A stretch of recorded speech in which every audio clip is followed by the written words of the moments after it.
Hello, hello, check. Hello, hello, hello.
Good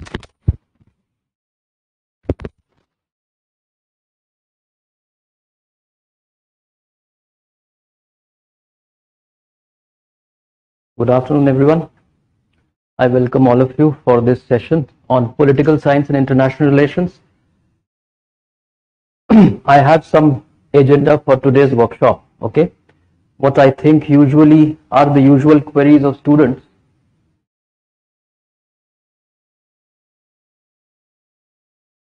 But still, Avinash, echo हो रहा है बहुत.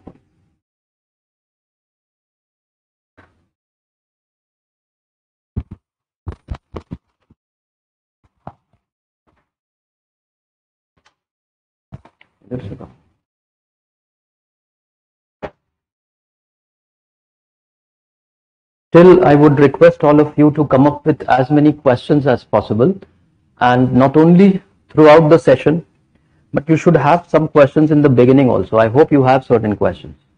How many of you have decided to take this subject as your optional? Already decided. Okay. And rest of you are in doubt. And your doubt is with respect to which other subject? That is also not clear. It may be with respect to public administration, it may be with respect to sociology, it may be with respect to philosophy, right? Or history maybe, I'm not sure. Okay. So what shall we do today? One thing we have to discuss is about what all is there in this subject. What are you going to study? Have you people seen the syllabus? You have seen the syllabus? And I think it is quite clear from the syllabus as far as political science and IR is concerned. It is clear mostly from the syllabus that what all is there. But still it needs to be put under certain perspectives, under certain framework. Because what is expected out of you, what all you are supposed to know and what kind of understanding you need to develop, this first and foremost will depend how well you are understanding the syllabus and its content. Right? So that is one thing that we have to do. In fact, most of our time today will get into that. Not only that I'm going to discuss syllabus with you, I will try to establish certain framework which will start bringing some kind of understanding for you about political science and international relations. Don't take this session only as a workshop. There is going to be certain learning also as part of this session today. Because we may discuss few concepts also. I may have certain questions from you. Because I hope that obviously someone who is opting for political science and international relations would obviously be having some interest in politics. If you don't have interest in politics, then you will develop interest in politics just because you are learning this subject. But that doesn't mean that in case if you clear civil services, then you quit and later on join politics. But that also happens, right? A lot of people had right from the beginning this ambition of getting into politics later on. That's why they are entering into civil services, and then later on they will explore the scope of, some more public service. So in that case, obviously this particular subject is going to help. Right? So will you be asking questions or shall I ask questions from you? Do you have any questions in your mind? Like, you are here with certain questions or you have with all the answers there in your mind? Yes. All other centers also, you can easily put your questions, okay, whatever questions. I know all your questions would be like, what shall be the approach of study? What are the books to be studied? What sources should be there? How much time to devote? How does it help overall? How does it help in the GS paper? Right? How difficult or easy it is? Isn't it? These are the questions. And many more. But still I want you to speak. What shall happen in the class is a lot of interaction, right? There should be a lot of questions from your side. Because you know why? How does it help? If you will ask question, will it help or not? How will it help? If you will ask questions in the class, how will it help?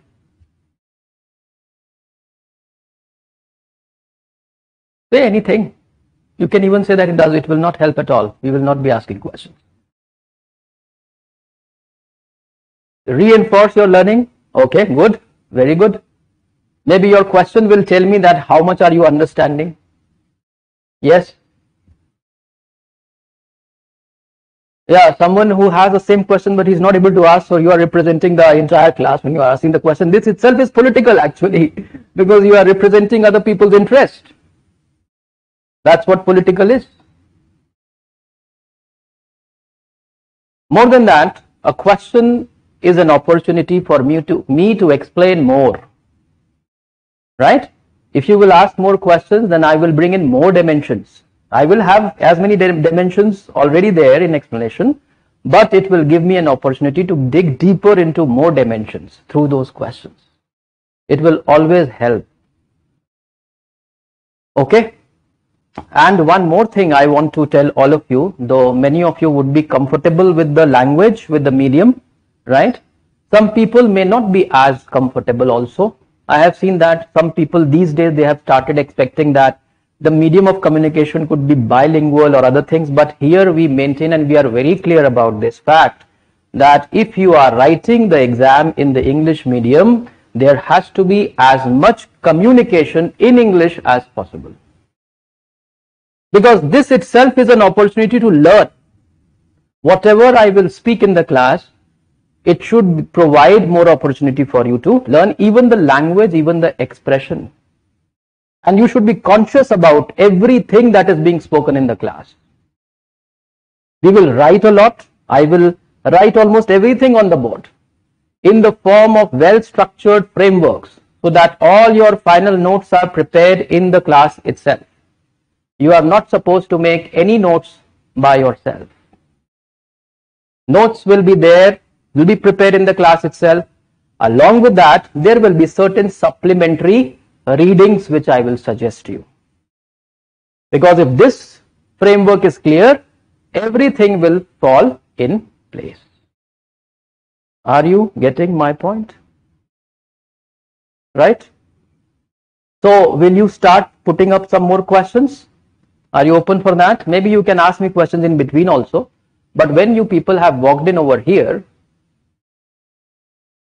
when you people have walked in, how, okay, there's a question by Raj, is how should we approach towards international? I will tell you first, let's see what is there in international relations. One thing is there, like one question from my side is that if you have seen the syllabus of political science and IR, and if you have seen the syllabus of some other optionals also, whether it is sociology, anthropology, or geography, or any other subjects, how political science is unique in terms of its syllabus. Can you tell me that? It's different from other social sciences in certain ways. Current affairs is there in almost all the papers, but yes, you are right in the way that it is more in political science IR, there is more current affairs. And this is the reason why it will help you more also in GS paper. Because everything that you are going to, because every aspect of current affairs being covered over here is directly, you will be preparing for your GS.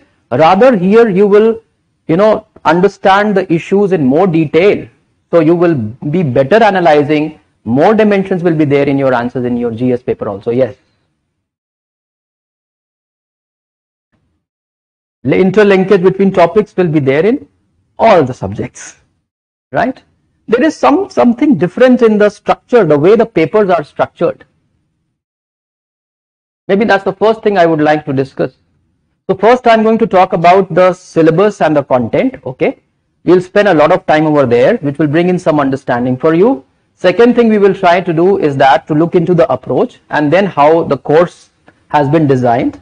And then we will see what are the advantages of taking political science and international relations, what are the overlaps with GS paper, how it will help you there. Maybe it may help you in your essay writing also, right? So a little discussion on there. And then maybe, though it's a very far stretch, but yet it will help you in your interview also if you reach somehow there. Yes. So, any question? No? So shall I start? Okay. I anyhow know all your questions even when you will not ask. So the first thing that we should understand is that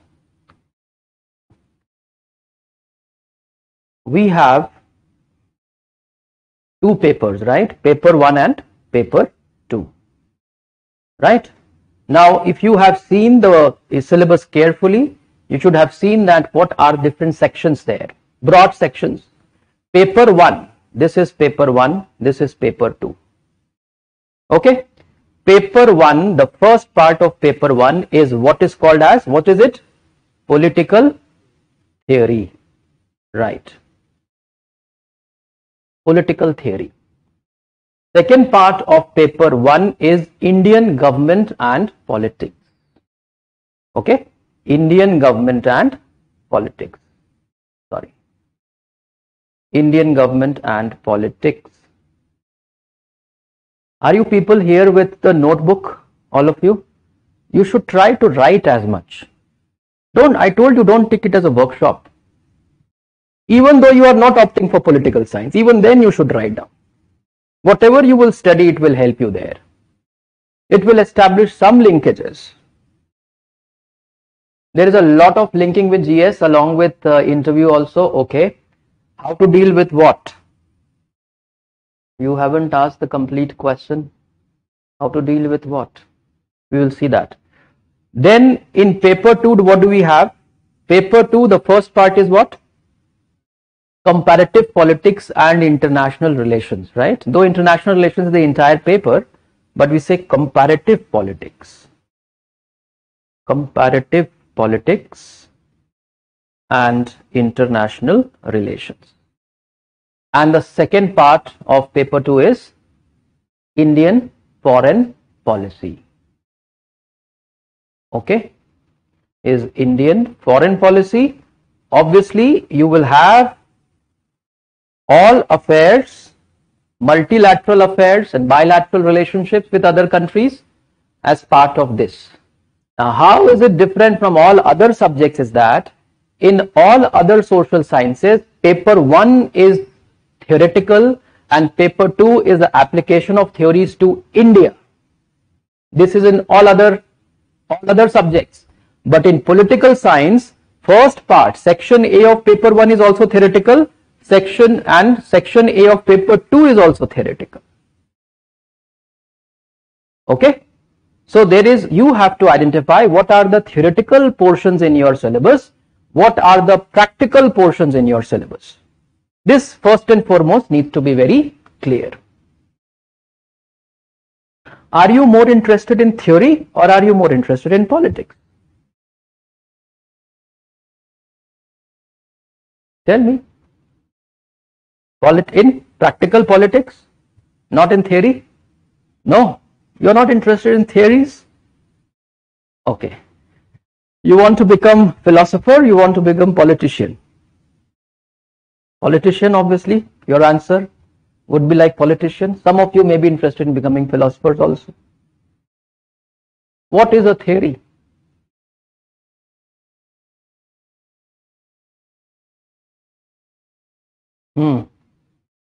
Equality, theories में concepts दिए होते हैं. Okay, theory has concepts, that is correct. But this doesn't define what is theory. This is not the complete explanation of what is theory. Yes.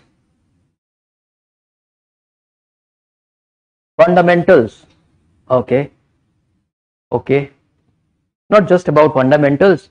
In fact, you see, in our entire, scheme of the course, right, all the classes we will be having, some initial 5 to 6 sessions will be very basic. Basic in the sense we will not start with the syllabus. We will try to talk about certain basic concepts first and foremost, which should be made clear. In that, one of the sessions I will take purely on explaining to you what is theory, what is concept, what are constructs, all these concepts. And in theory itself will require a lot of explanation. I cannot explain it right away what is theory, but briefly I will tell you in layman terms, right? What should you understand by theory? You people have been studying theories from your school days, right? And you see, this is how we have been studying, right? We have been studying certain things from our school days, but we don't know the exact meaning of those terms. the emphasis in the class should be to clear each and every term and terminology, the correct meaning of all the terms. Because until or unless that's there, you will not be able to get a complete grasp of the question and give the correct and complete answers. Right? So here you say, I would say that this is theoretical, this one is theoretical, this one will be theory, and this is practice, right? Similarly, this one is practical. What about this? Section A of paper 2 is theoretical, but along with that, there is something practical also involved in this. Why? Because in section A of paper 2, you are also dealing with some issues which are going on in international politics. What are the conflict zones in the world? The conflict zones in the world today are nothing but these are the older conflict zones only. Older conflict zones, they take new forms. Samuel Huntington, in his work, what is called as the Clash of Civilization, had given altogether a new interpretation of these conflicts, or what he calls are the fault lines. There are fault lines in the civilizations, where civilizations are meeting, the boundary of civilizations, there are fault lines. There are zones of conflicts, like for example, Palestine and Israel. Then because of the Cold War times, there had been zones of conflict, which may be based upon ideology, which may be based upon certain identities, national identities, maybe because of ethnicity, race, or religion for that matter. Right? So these issues also, like for example, Afghanistan is an issue since when? Since when Afghanistan issue has emerged as a big issue in the international scenario? 1979. 79, Russia, then Soviet Union, it had entered into Afghanistan. But Afghanistan as a political buffer was established during the colonial times. Afghanistan was created as a buffer between the Russian Empire and the British colonies. And Lord Curzon and such other, leaders at that point of time, they have a lot of contribution. This was a time of early 20th century when started what you call as the Great Game. So there is a very strong background which is related to world history. We are going to study world history in your GS syllabus, but that's all is connected. So that background, and then whatever happens in the Cold War times, 1979 till the fall of Soviet Union, and then what happens afterwards. You see, it is taking new propositions all the time. Right? And then again we have another issue. 1996, Taliban had entered Afghanistan. After 9/11 they were removed, and then again they are back. So it's a continuous story. So Afghanistan as a zone of conflict had always remained in the news, and that's why it is covered as one of the issues in your syllabus, in your paper 2 section A. So there are certain practical issues also you are going to learn. You will learn about certain zones in Asia, in Europe, and maybe even some global issues like even global warming, like environment or gender justice, all those issues. So there is some practical aspect also in section A of paper 1. You should be able to identify by looking at the detailed content in the syllabus as what all is theoretical and what all is practical. Are we getting the point? Now when we are talking about theory, so obviously the theory is going to be related with practice or not. Whatever you are learning in political theory, and I'm going to explain what is there in political theory. In fact, I will give you 3 frameworks. One framework I will give you for political theory only, this much. Okay. Second framework I will give you is related to Indian government and politics. And the third framework I will talk about the entire paper 2. Because there's a very strong connect there in paper 2. 3 frameworks you need to understand today. So that your mind opens up. First you need to open up your mind, right? Open up your mind like, okay, what all is there? Then slowly things will fall in place. You'll start understanding everything. This is perhaps one of the most interesting, though I consider all the subjects to be very interesting, but this is like, many subjects are interesting when you get deeper into it, right? But there are certain subjects which are interesting from outside itself. The moment you will look at the syllabus, it will look interesting. Political science is one such subject which is, when you see the syllabus itself, you'll find it interesting. And of course, in learning, it is interesting. So whatever you are learning as theory is going to be applied. Whatever you are learning as theory here in paper 1 will also get applied to understand international theories. Like for example, if you are studying the ideas of, before I mention any of the thinkers, let me just listen from you. Tell me some names of some political thinkers. Machiavelli. Okay, who said Machiavelli? What is so special about Machiavelli? Prince. The Prince. It is a very popular book, right? It's available everywhere on all bookstores. Machiavelli. What is so special about Machiavelli? One answer from, Plato.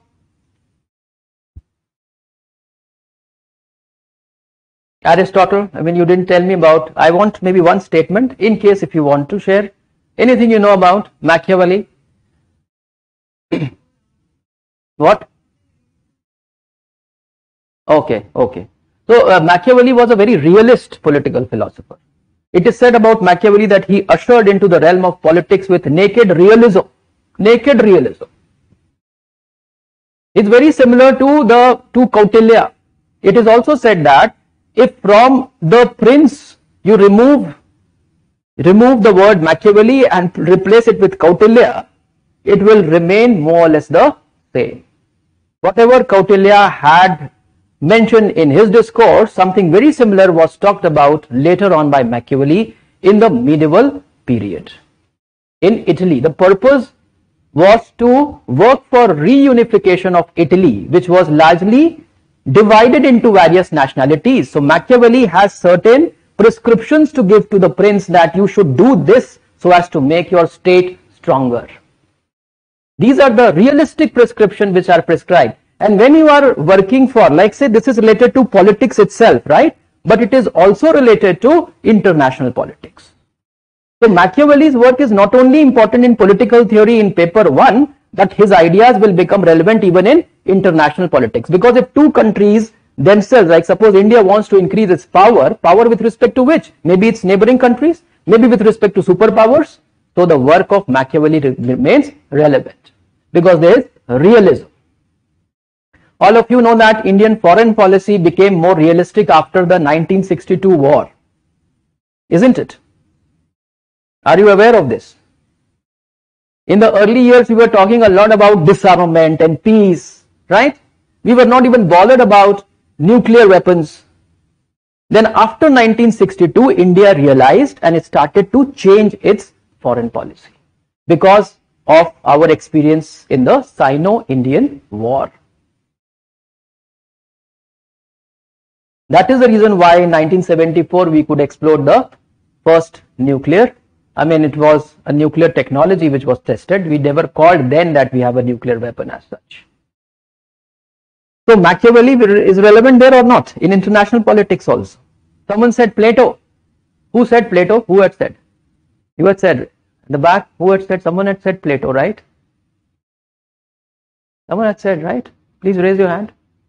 Who was it? Okay, I will not ask you question, don't worry.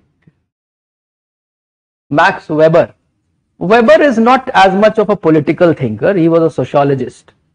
Weber's idea you are going to study Weber briefly when it comes only to bureaucracy, right? In understanding of how government works briefly.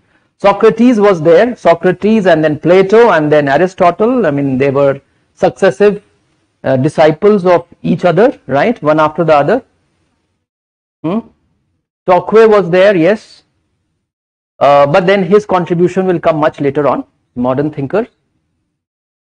Locke and Hobbes, number of thinkers. Hobbes, Locke and Rousseau. Hobbes, Locke and Rousseau will be very important because there's a very interesting and the most important theory in the syllabus would be social contract theory, which has been given by Hobbes, Locke and Rousseau. Right, so we will spend a good amount of time discussing that. But let's try to not just randomly mention their name. Let me also keep mentioning certain things so that, there's some delight, there is some interest, some curiosity should be generated. The most important thing is curiosity and interest, isn't it? If you are curious, if you are interested, then you will be able to commit yourselves. You will put your effort. Otherwise, it will all go to waste. Then Aristotle, for that matter, Plato and Aristotle. Plato is considered as the first political philosopher, and Aristotle is considered as the first political scientist. So there is a difference between philosopher and scientist. What is the difference? What is the difference between a philosopher and a scientist? Plato and Aristotle?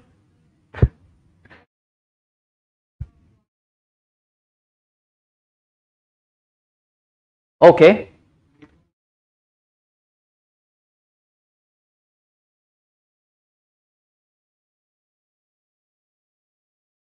You mean to say that Plato is more radical? Radical, no? Radical means he's bound to bring a lot of change. Okay, yes.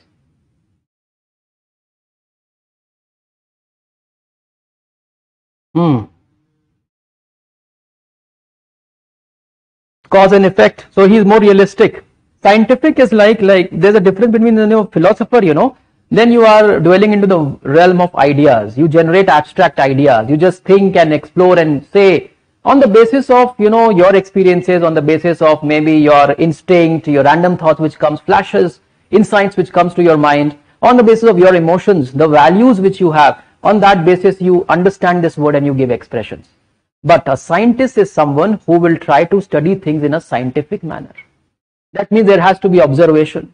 There will be some experimentation. On the basis of evidence, experiments, something will be said. Evidence can be drawn also from the historical studies, what happened in the past. But the reason needs to be given. Philosophers will also give the reason, but the reasons given by scientists will be more objective. Philosophers will be based more on logic, right? And these people, the scientists, will focus more upon experimentation. They will prove it. So there will be slight difference. So we will have to understand different thinkers and see that who is more like a philosopher and who is more like a scientist. So when you are learning Plato and Aristotle and Machiavelli and Hobbes, Locke and Rousseau, and you never forget Hegel for that matter. Perhaps Hegel is one political thinker who talks most strongly about the state. He says the state is a march of God on earth. What do you mean by this? State is a march of God on earth. State is like a manifestation of God on earth. State is such an important institution. Do you all understand what is state? What is state is clear to you. I will assume that you don't know anything. Okay, once we will start with the class, I will explain everything from the basics.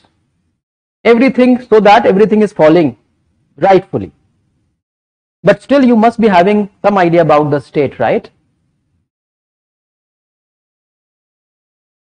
Have you studied some polity yet? No? Polity you haven't studied. Okay, fine. It's okay. So the slate is absolutely clean, that means, right? I can write whatever I feel like on that. That's good in a way. State basically is an entity, like India is a state, right? It has a territory with population which is having a government which is sovereign. Four elements are there. Territory, a territory with population which is having government which is sovereign. So you remember, like sequence, you remember territory, population, government and sovereignty. Any entity which has having these four elements is a state, right? So it's very important to understand what is state, but it is also, maybe later on I will explain to you what is society and then how state comes into existence. And then one state and then another state, and then you compare, like comparative politics. What is the relationship between two states, two countries? So all the ideas which you are studying here will get applied over here. Then from here also, in this also there is theory and practice, the ideas will get applied. Whatever you are studying here will get applied to Indian foreign policy, right? Like for example, Indian foreign policy had been idealist or realist. Earlier it was idealist, later it became realist. So there are two schools of thoughts, idealist school of thought and realist school of thought in international relations. Then you will apply that approach, those principles, and understand the Indian foreign policy. right? Then this theory will also get applied here. Like, say, what is the relevance? How do you think that Indian foreign policy has been influenced by the ideas of Aristotle? I mean, question may arise. If you have understood Aristotle, you should be in a position to relate Aristotle with anything in the world. If you have understood Hobbes, you should be able to relate Hobbes with anything in the world. Right? So maybe when you are writing the answers on Indian foreign policy, and if you can pass on some reference of some thinker in paper 1, will it show better understanding or not? So that interrelation, that ability to interrelate should be there. But that ability will come only when you are very clear about the concepts and the ideas and the thought of all the thinkers. Are we getting it now? This is the relationship which is there. These are the 4 components. This way political science and IR is different from other social sciences, because in other social sciences usually paper 1 is all theoretical, paper 2 is as applied in India. But here both the papers have theory and both the papers have practice. I am going to discuss 3 different frameworks with you so that you have a very good idea what is there as part of the syllabus, what you have to learn. Any question now? If you have, you may ask. Okay, fine. It should be natural. Naturally questions should come and you should never hesitate. One thing let me make clear, that the classes should be absolutely, would provide absolute free environment. There should be no hesitation, no reluctance, saying anything, mentioning anything, asking questions. You can, talk about, you can ask as many questions possible. It is up to me. Maybe if I'll find it is not relevant, I may not answer the question also. But 99.9% of the time I will answer the question. Yes.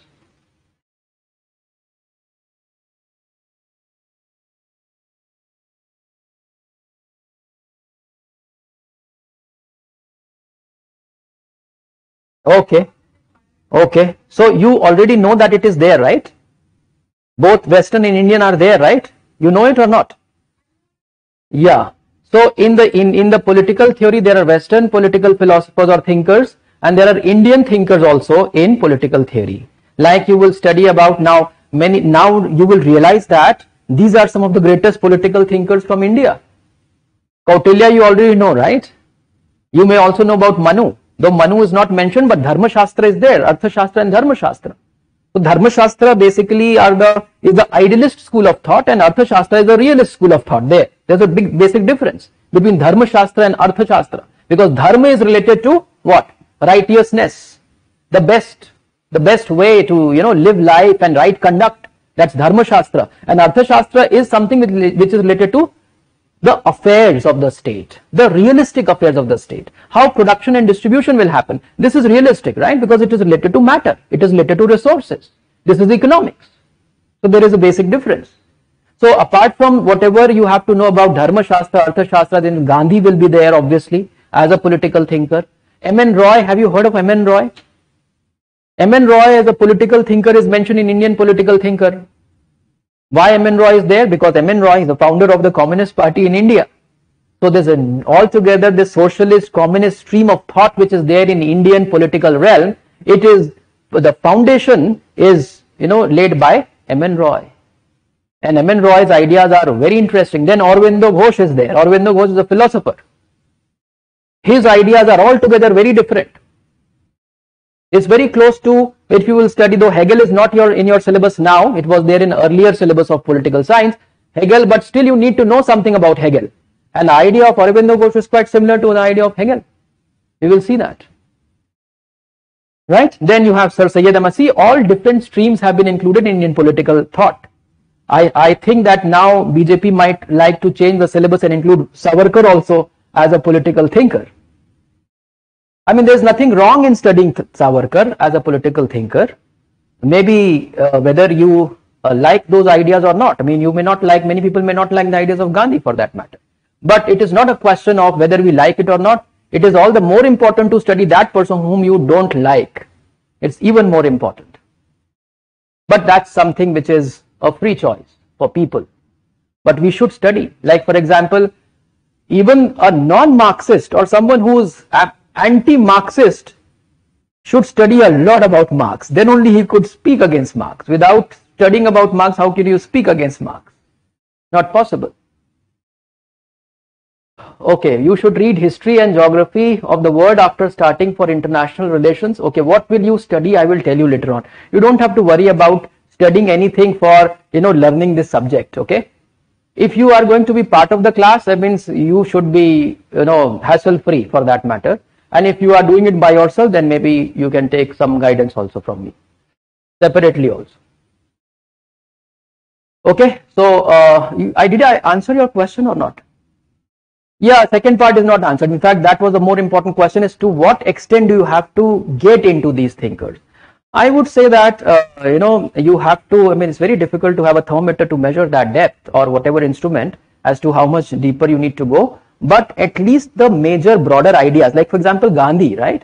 For Gandhi, you should be clear about what he says about truth, about satyagraha, non-violence, right? What is his ideas about the state, what he thinks about state, he thinks about power and authority, then his economic ideas, where you have the trusteeship and you have decentralization of production.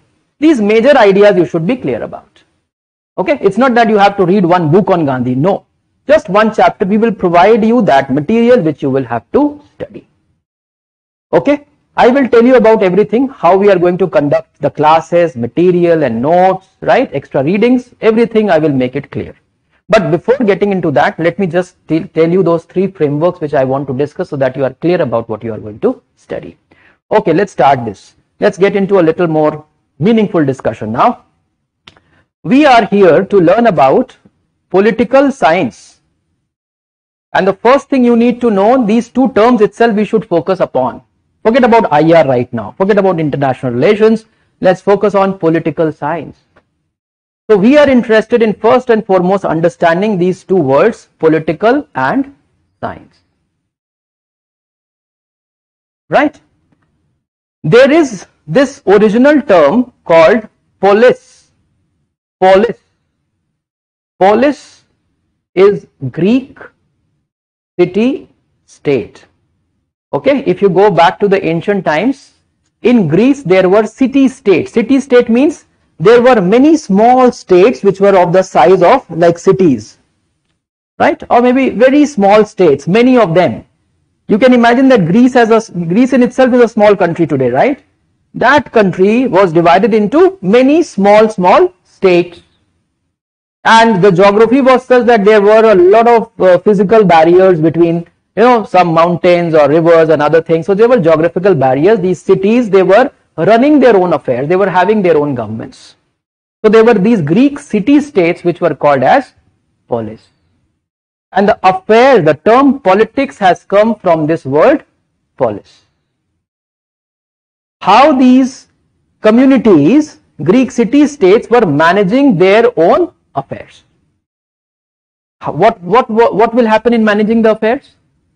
Like suppose we as a group of community here, right? We have to manage the affairs here in the class. So what shall we do? We will discuss and then we will take some decisions, right? And then those decisions need to be implemented. For implementation, you will give some authority to someone who will take care of that everything is happening properly. That's how affairs happens in a state. So basically this process itself is political process, right? The process of taking decisions, right? Deliberation, taking decisions and getting it implemented through authority. This itself is political. But I will make you people write properly, though right now today I may not be discussing everything very elaborately. In our usual classes we will get into details and will write about every term properly so that you understand. The moment the term political comes, you should be able to at least write one page. The moment the word politics comes, you should be able to write one page about politics. What is politics? So there are three terms from this, right? Polis, from here itself, we have to talk about three terms. First is polity, another is politics, and the third is political. Right? Let's try to understand these three terms. First of all, we should focus upon which term? Let's start with politics. Isn't it? Politics is fundamental, no? If you are a student of political science, you are a student of politics. So what is politics?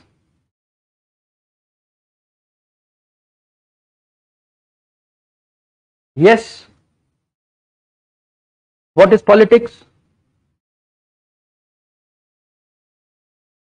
Tell me your idea about politics. You can say anything you feel like. And that would be good enough, I'm telling you.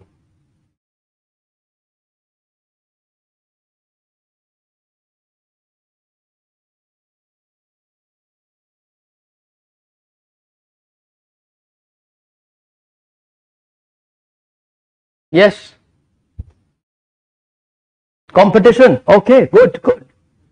Yeah, exactly. Politics is about like, I want to achieve something, you want to achieve something, I have my interest, you have your, many people, everyone has some interest, and then we will have to see how we will pursue our interest, or maybe how everyone's interest will be fulfilled, right? Politics essentially, if I have to mention, let me just mention maybe here separately. Okay, now this framework which I have started here, right, I will continue in this framework. Okay, so you may on a separate page, right, you can on a separate page you continue with this framework. On a separate page you can write something extra, whatever I have to, I am writing, but ensure that you do write, because when I say what is politics, you know, it is not only a student of political science who should know what is politics, but even as a general studies student you should know what is politics. Maybe in your general studies paper also they may ask you what is politics, or explain something about politics, or political dimension of something. If you know what is politics, you will be able to write the political dimension of that, because you will have 10 points in your mind already there. So let me write this here. What is politics? Politics is about, first of all, it is about what? It is about problem solving. It is about problem solving. Like any community, some problems are there, those problems need to be resolved. So how will that be resolved? Through the political process. So politics is conducted for solving the problem. Politics primarily is good, right? It may become bad because it may not be practiced the way it is prescribed. So it may become bad because it is meant to be pursuing everyone's interest, but then few people might become too dominant and then they start to pursue their own interest, then that politics may not be good. So what will solve the problem of the society overall when everyone's problem is solved?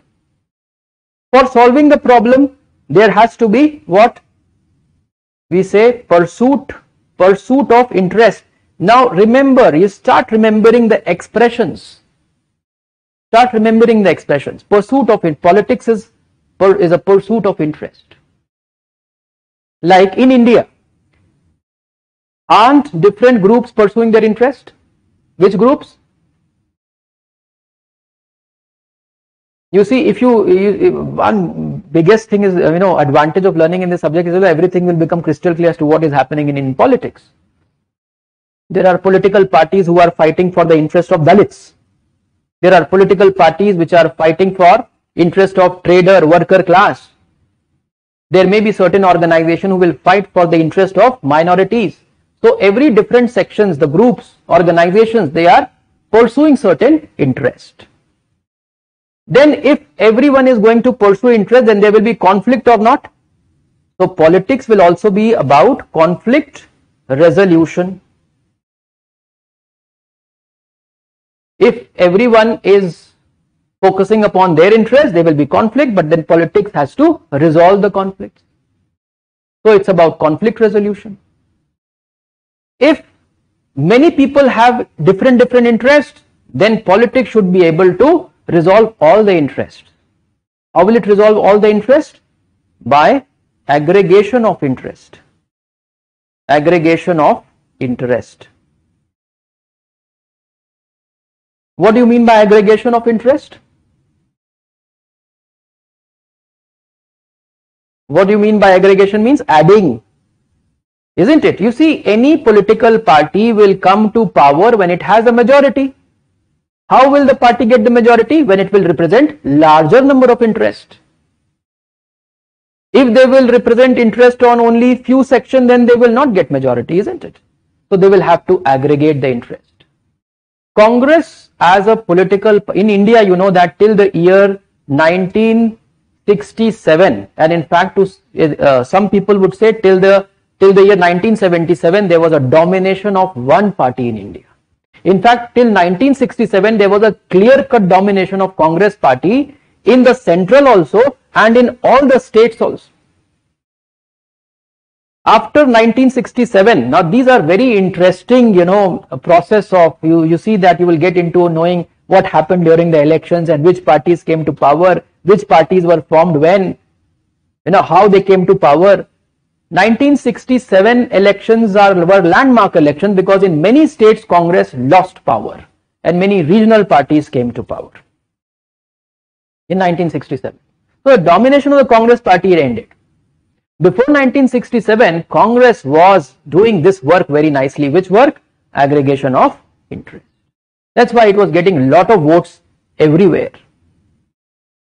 It was called as an umbrella organization because Congress was, even today some people may call it as umbrella because it is trying to meet the interest of every section of the society. Then it was even stronger. Today it has lost its mandate. There has been erosion in the mandate of the Congress party. What are the reasons for the erosion of the mandate of the Congress party? Only a student of political science can answer that by understanding and doing the analysis of what exactly has been happening over these years, especially in the recent times. Are we getting it? What is politics? Then politics, if you really want to solve the problem, you should be in a position also to solve the problem. How will you resolve the conflict? How will you see that everyone's interest is meeting or not? You have to be in the position of power or authority. Politics is about, it's a pursuit for, it's also a pursuit for what? Power.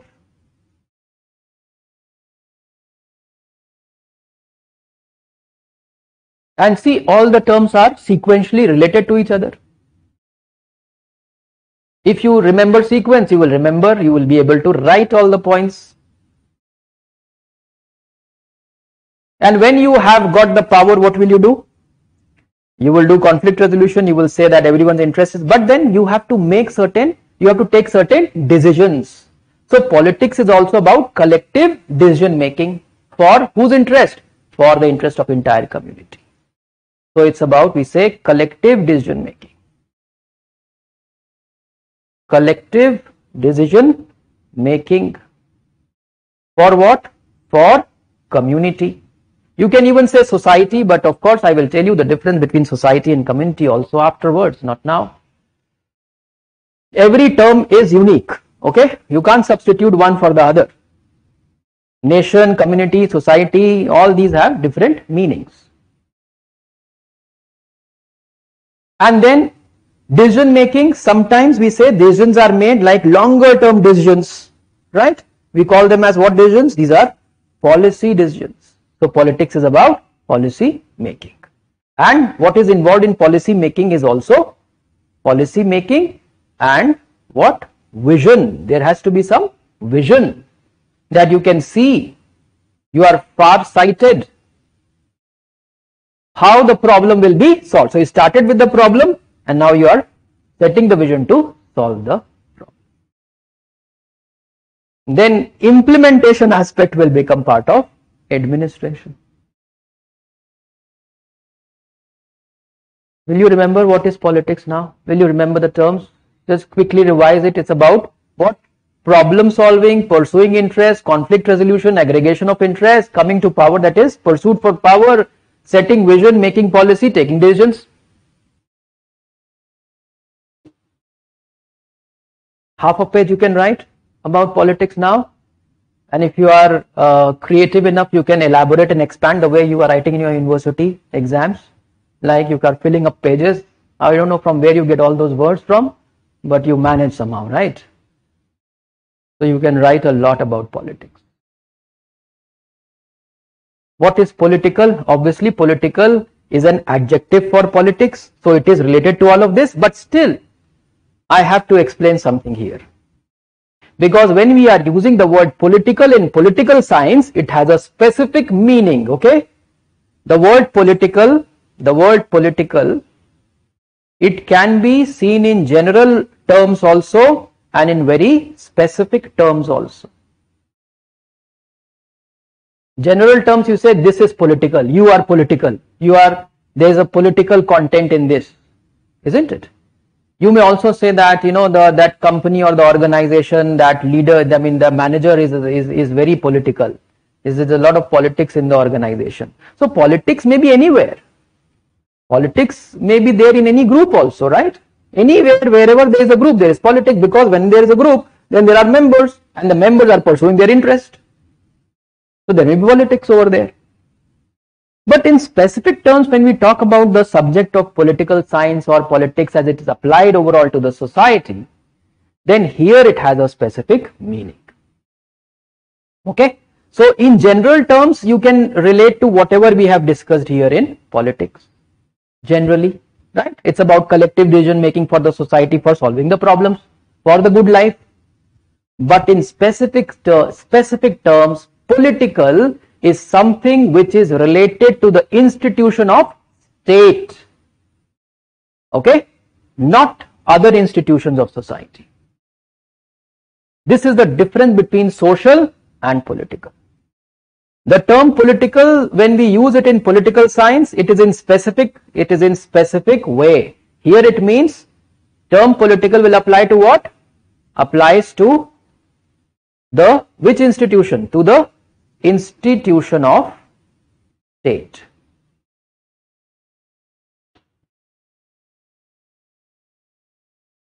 There may be non-government organizations also taking decisions, right, for the good of the society. In general sense, you can say that is, but in specific term, the way it is political science, it means it is related to state and the government. Pertaining to state. So, which is the most important term for us? What is the first thing you need to learn all about? It's about state. When state came into existence? When?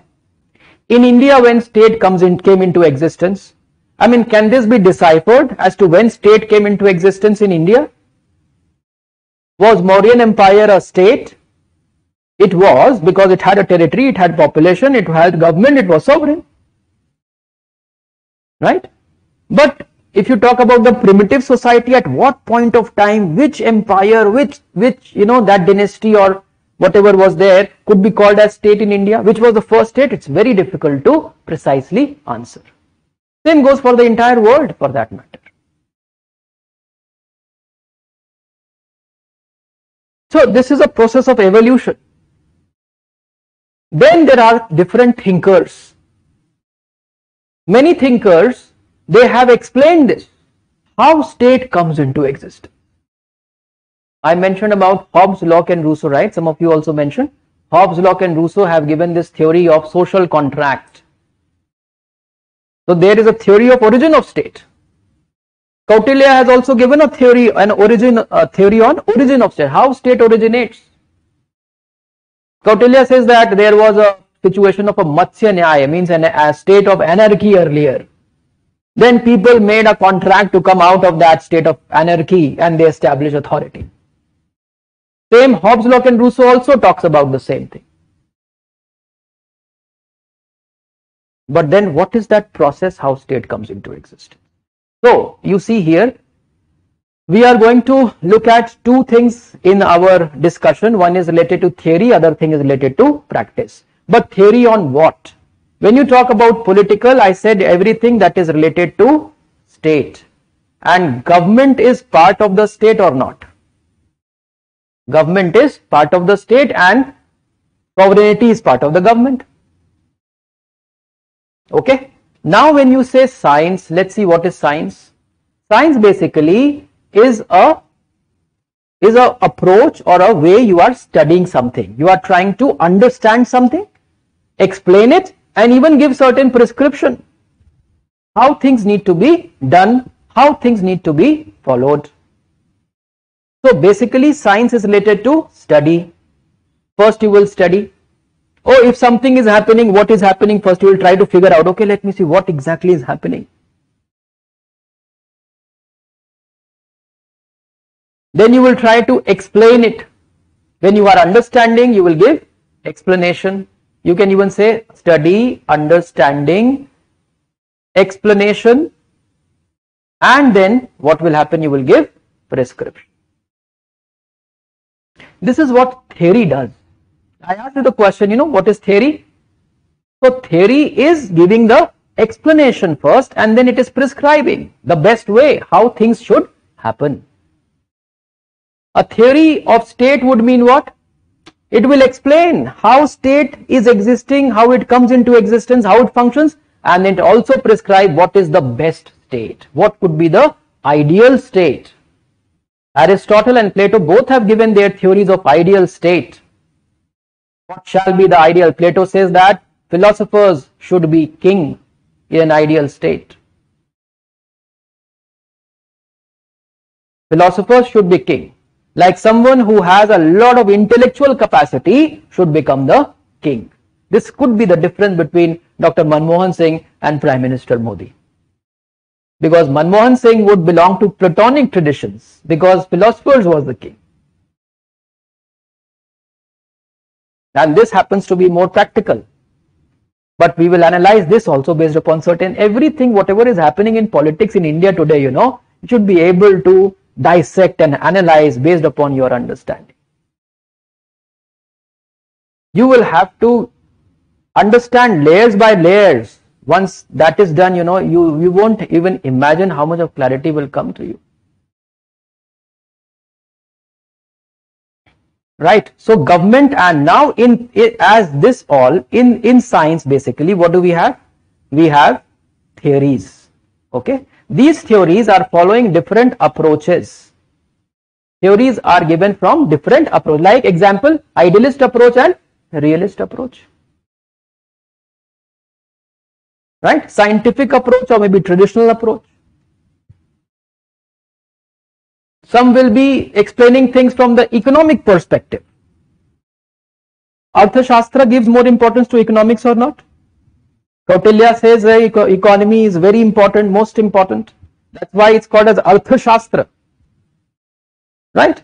Artha word, the word Artha means what? It's related to the means of production. Same goes with Marx. Marx says that economy is at the base of everything. Marx says that society changes as economy changes.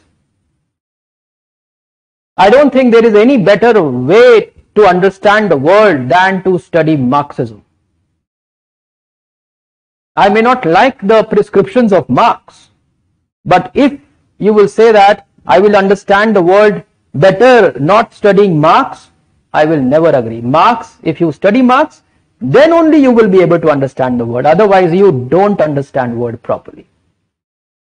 The way he has explained how the mode of production has changed, how from primitive communism we entered into feudalism, agriculture-based society to industrial society, and then after that he's prescribed socialism and then communism. This entire process of transformation, if this is clear to you, you understand word, and then you will understand politics. And then you will understand what is happening in India today.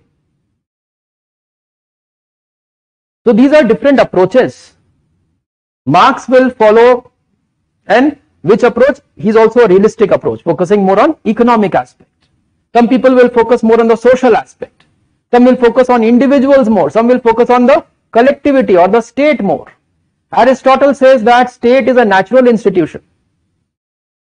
Aristotle says that it is in the state only that an individual will realize himself, his true potential. If you are not part of the state, you will not be able to realize your true potential. So, through different approaches, these theories are the product of different thoughts. Right? You are going to study thought. Whose thought? Of Western thinkers, of Indian thinkers. Now, there may be thinkers from China also, but it is not part of your syllabus.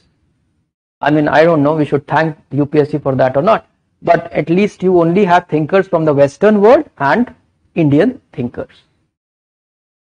So, thought basically is the result of thinkers. What thinkers? Western thinkers and Indian thinkers.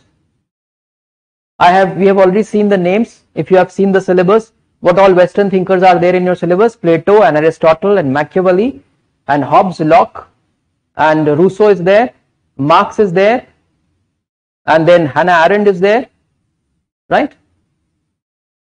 Then Indian thinkers, if we talk about, we have already talked about so many thinkers you will study. These thinkers are giving the ideas on what? On the basis of what? On the basis of what are they giving their ideas? It depends upon many things, isn't it? It depends upon the historical context. It depends upon their social context. What society were they living in? What was the mode of production there? Were they there at the time of industrial revolution? Were they there when agricultural revolution or agriculture was a mode of production? Like Machiavelli was in the medieval times, isn't it? Industrial revolution hadn't happened. He was talking about monarchy. But Hobbes, Locke and Rousseau, they belong to the period of Renaissance, Reformation, all these, like post-mercantilist phase, when industrial revolution was about to come. So they talk about liberty, liberal ideas. That's very interesting. You know, Locke, you may not have heard the name of Locke, some of you. And very unfortunate that a lot of people don't know the name of Locke. That is actually surprising, because all our modern institutions, the parliamentary system, the parliamentary practice is based upon the ideas of John Locke, the British political philosopher. So Locke is very important. Locke talks about the rights, what you say as right to life, liberty and property. This expression was used by John Locke.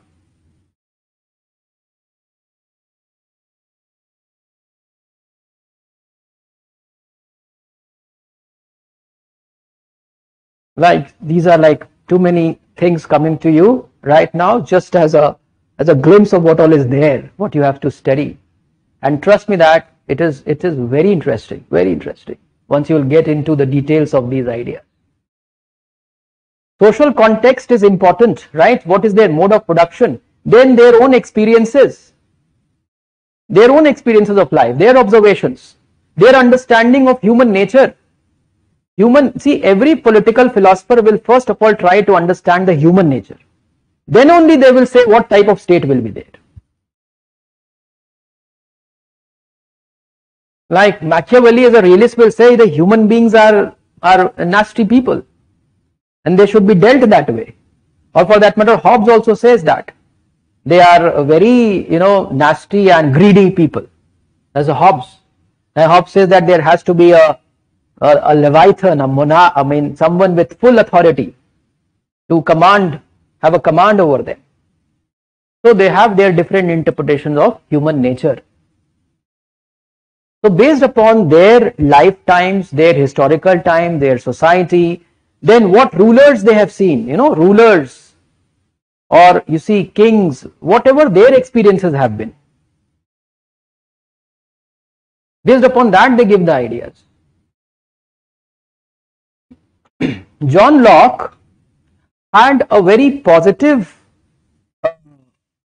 has given a very positive explanation about human nature. John Locke.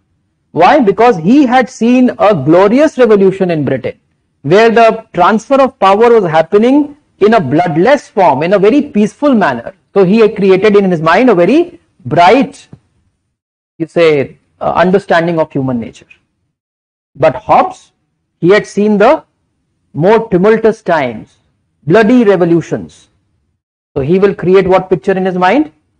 A very nasty and greedy picture about human nature, on the basis of which they will give their philosophy. So human nature is the basic, on the basis of which they will build upon their ideas. Kautilya also says that human beings are like very notorious people. If you will not command them, like he says, what Kautilya says, for them, that means for individual members, for them the ways and means of embezzlement means doing corruption. For them the ways and means of doing corruption are 40. That means hundreds of ways they can go corrupt. So you should devise a system which itself takes care of that there is no corruption. This is how he was realist, and this was his perception. That's why it was a strong system of espionage, right? The spy system, intelligence system. Because the human beings are such nasty people, according to Kautilya, that they will always follow their own selfish, greedy interests. But all political philosophers may not be like that. then you have to think what Gandhi thinks about individuals. And then the idea was, like they have said, that state is an individual writ large. If you understand the individual, you will understand the state. So herein you see, we have to establish, like I am just drawing this, let's say this is, what is this? This is society, okay? Let's draw a bigger circle here.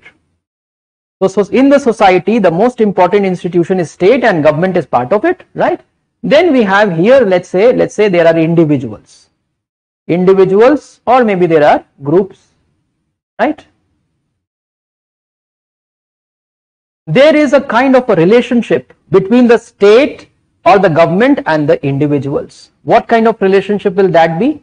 There will be many relationships now. First of all, you need to understand how these individuals, let's say citizenship, isn't it? They are citizens of the state. As a citizens, they are going to get another relationship will be of rights and duties. Do we have fundamental rights in our constitution? Do we have fundamental duties in our constitution? Because that establishes the relationship of the individual with the state. I have my rights. Who's ensuring? State is ensuring my rights. Then I have certain duties towards the state. So rights and duties. Then every individual will seek, and the groups will also seek some justice, and the state has to provide. Just these are the terms in the preamble also of our constitution. So there is going to be another linkage which we say as justice. In the government, you should be knowing about various forms of government, and the most important form of government for us is democracy. Then there are different models of democracy. It is, you see, it is these theories which are going to give an explanation about the state, about the origin of state and functions of state. How state comes into existence and then what state does. There are different theories on that.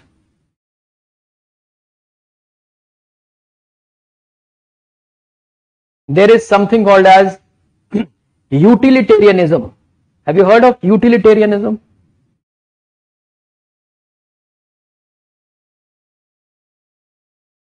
Utilitarianism means something which will have utility, right? There is a tradition which is saying that the greatest good of the greatest number. Greatest good of the greatest number. Justice is what? Justice is getting greatest good for greatest number. That means maximum happiness for maximum number of people. Have you heard of Antyodaya? Antyodaya, have you heard? Antyodaya. You haven't heard of Antyodaya? Okay. Have you heard of Sarvodaya? Sarvodaya also you haven't heard? Okay. Jai Prakash Narayan, Sarvodaya Andolan was there. Sarvodaya means Sarva. Sarvodaya means what? If you understand Hindi. Sarva Uday. That means rise of all, happiness of all. Right? And Antyodaya means rise of the person who's standing in the end. Right? That means someone who is the most disadvantageous. A justice will come only when you bring some good for that person. This is what Antyodaya is. So these are the ideas of justice. And there, all these thinkers, they will give their ideas of justice, they will give their ideas of rights and duties and citizenship, of obligation, authority. How, you see, here one more thing is that how the power or authority is exercised. Power or authority is exercised. So I am just introducing to you many concepts. These are the concepts. You said right in the beginning that theory is made up of concepts. These are the concepts. What are the concepts in political science? Justice is a concept. Rights is a concept. Duty is a concept. Power, authority, hegemony, ideology, democracy. These are the forms of government. These are the state is a concept. Government is a concept. Sovereignty is a concept. You are going to, these theories are going to be applied. Let me put it in a different color. These theories are going to be applied to state, theories related to government, theories related to democracy, and theories related to individuals with respect to all of this, theories related to power, citizenship, rights and duties, and theories related to justice. Are we clear? Though there are political, and of course all of this will also depend upon, approaches, all will depend upon the approaches will give rise to ideologies also. I cannot explain everything right in this class, but we should be knowing about what is ideology when we will discuss political ideologies, and perhaps that's the most interesting unit of the syllabus. First of all, I will discuss about what is ideology and how it is different from philosophy, or how it is different from hegemony or other ideas. So that should be clear to you. What is the difference between philosophy and ideology? What is the difference between ideology and culture? Can you tell me some names of some political ideologies? Yeah, Gramsci also. Yes, Gramsci you mentioned in what concept? Marxist thinker, right? He was a neo-Marxist. Antonio Gramsci, another powerful name. Later on, right now you don't know about these people. Once you will study about them, then every time you will take their name and this goosebumps. Like I get goosebumps all the time when I take their names. Such have been their contributions. They are so inspiring. The greatest of people are the philosophers in this world, and the inventors and the scientists. No one can be above them. Tell me name of some. I have been speaking for quite some time now. You should speak something. Tell me the names of some political ideologies.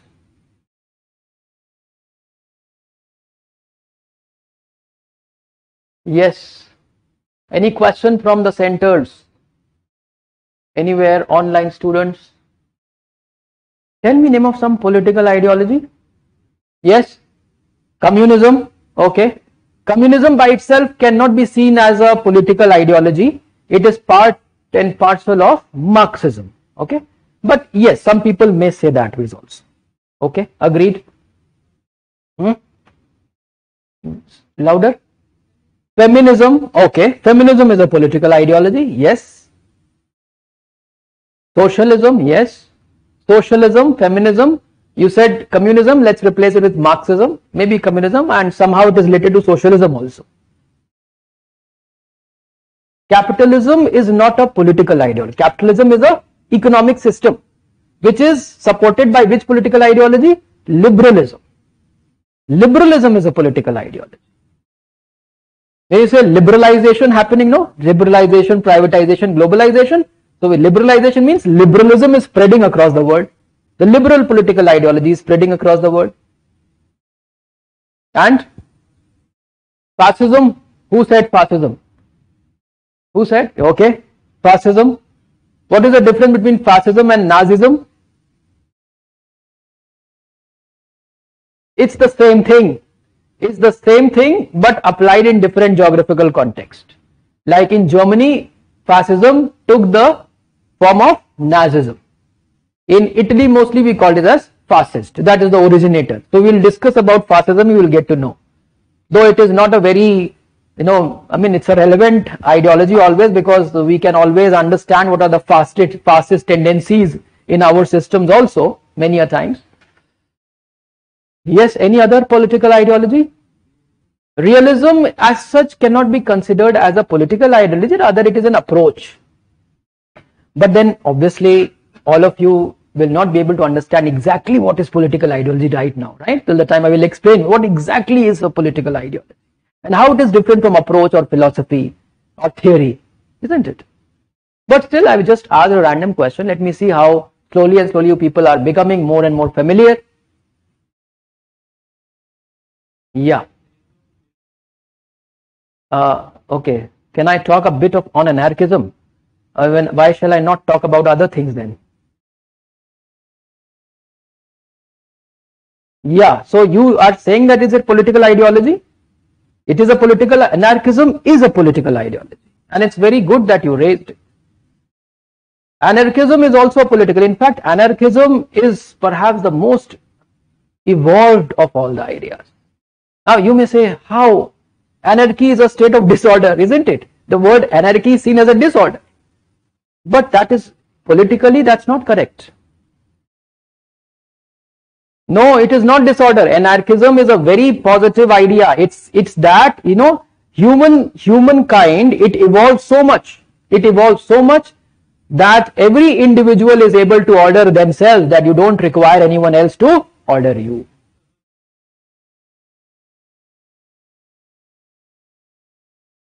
State of lawlessness? No, that is a dictionary meaning of the term of the word anarchy, not the political ideology anarchism. Okay, there's a difference. Anarchism politically is a very positive concept.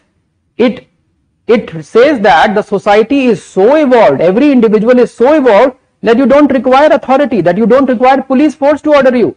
There is a natural order. One of the tenets of anarchism is that there is natural order in the society.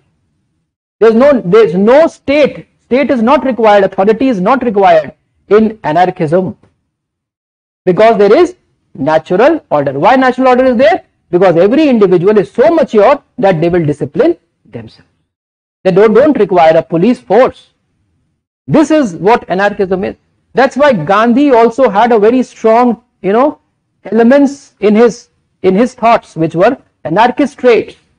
Arvind Kejriwal also said once, I am an anarchist. When he's saying he's anarchist, doesn't mean that he likes disorder. It means that he tries to work for that society such evolves where everyone is self-disciplined, that the state or a strong authority or a strong police is not required. Are you getting my point? Is that clear? So anarchism is a very important political ideology. Then we will also see later on what is the similarity in Marxism or what is the similarity in communism and anarchism. There is some similarity there also, but there is a lot of difference also. You people did not mention very important political ideology, that is conservatism. Okay, conservatism is a very important political ideology. People, or those people who try to conserve the tradition and the culture. Yes. Why?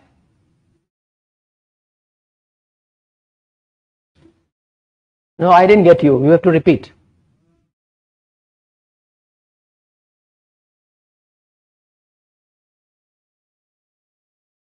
Anarchism, why does not? Connected with disorder, not anarchism. Connotation, okay.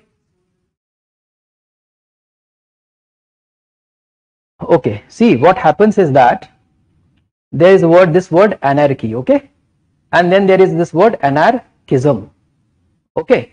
This is for common man, okay, and this is for people like you, for political scientists who understands political ideas, academicians, philosophers. There's a difference. The term anarchy essentially means a state of, what do you say, disorder. But why this disorder is actually seen in negative terms? This is actually a misrepresentation. It's a misinformed idea. But anarchism as a political concept is a positive idea.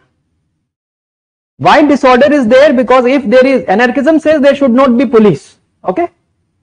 But someone who is a lay person, he will always say if police is not there will be disorder. But someone who is so evolved will say if police is not there, it's good because I am disciplining myself. So for more evolved people, you see two people. One is someone who is very evolved, another person who is not evolved.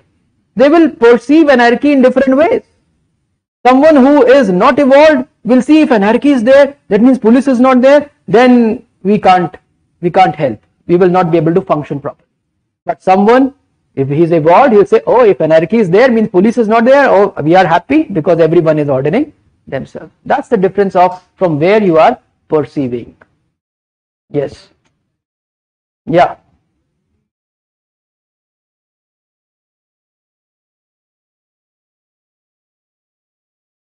Mm-hmm.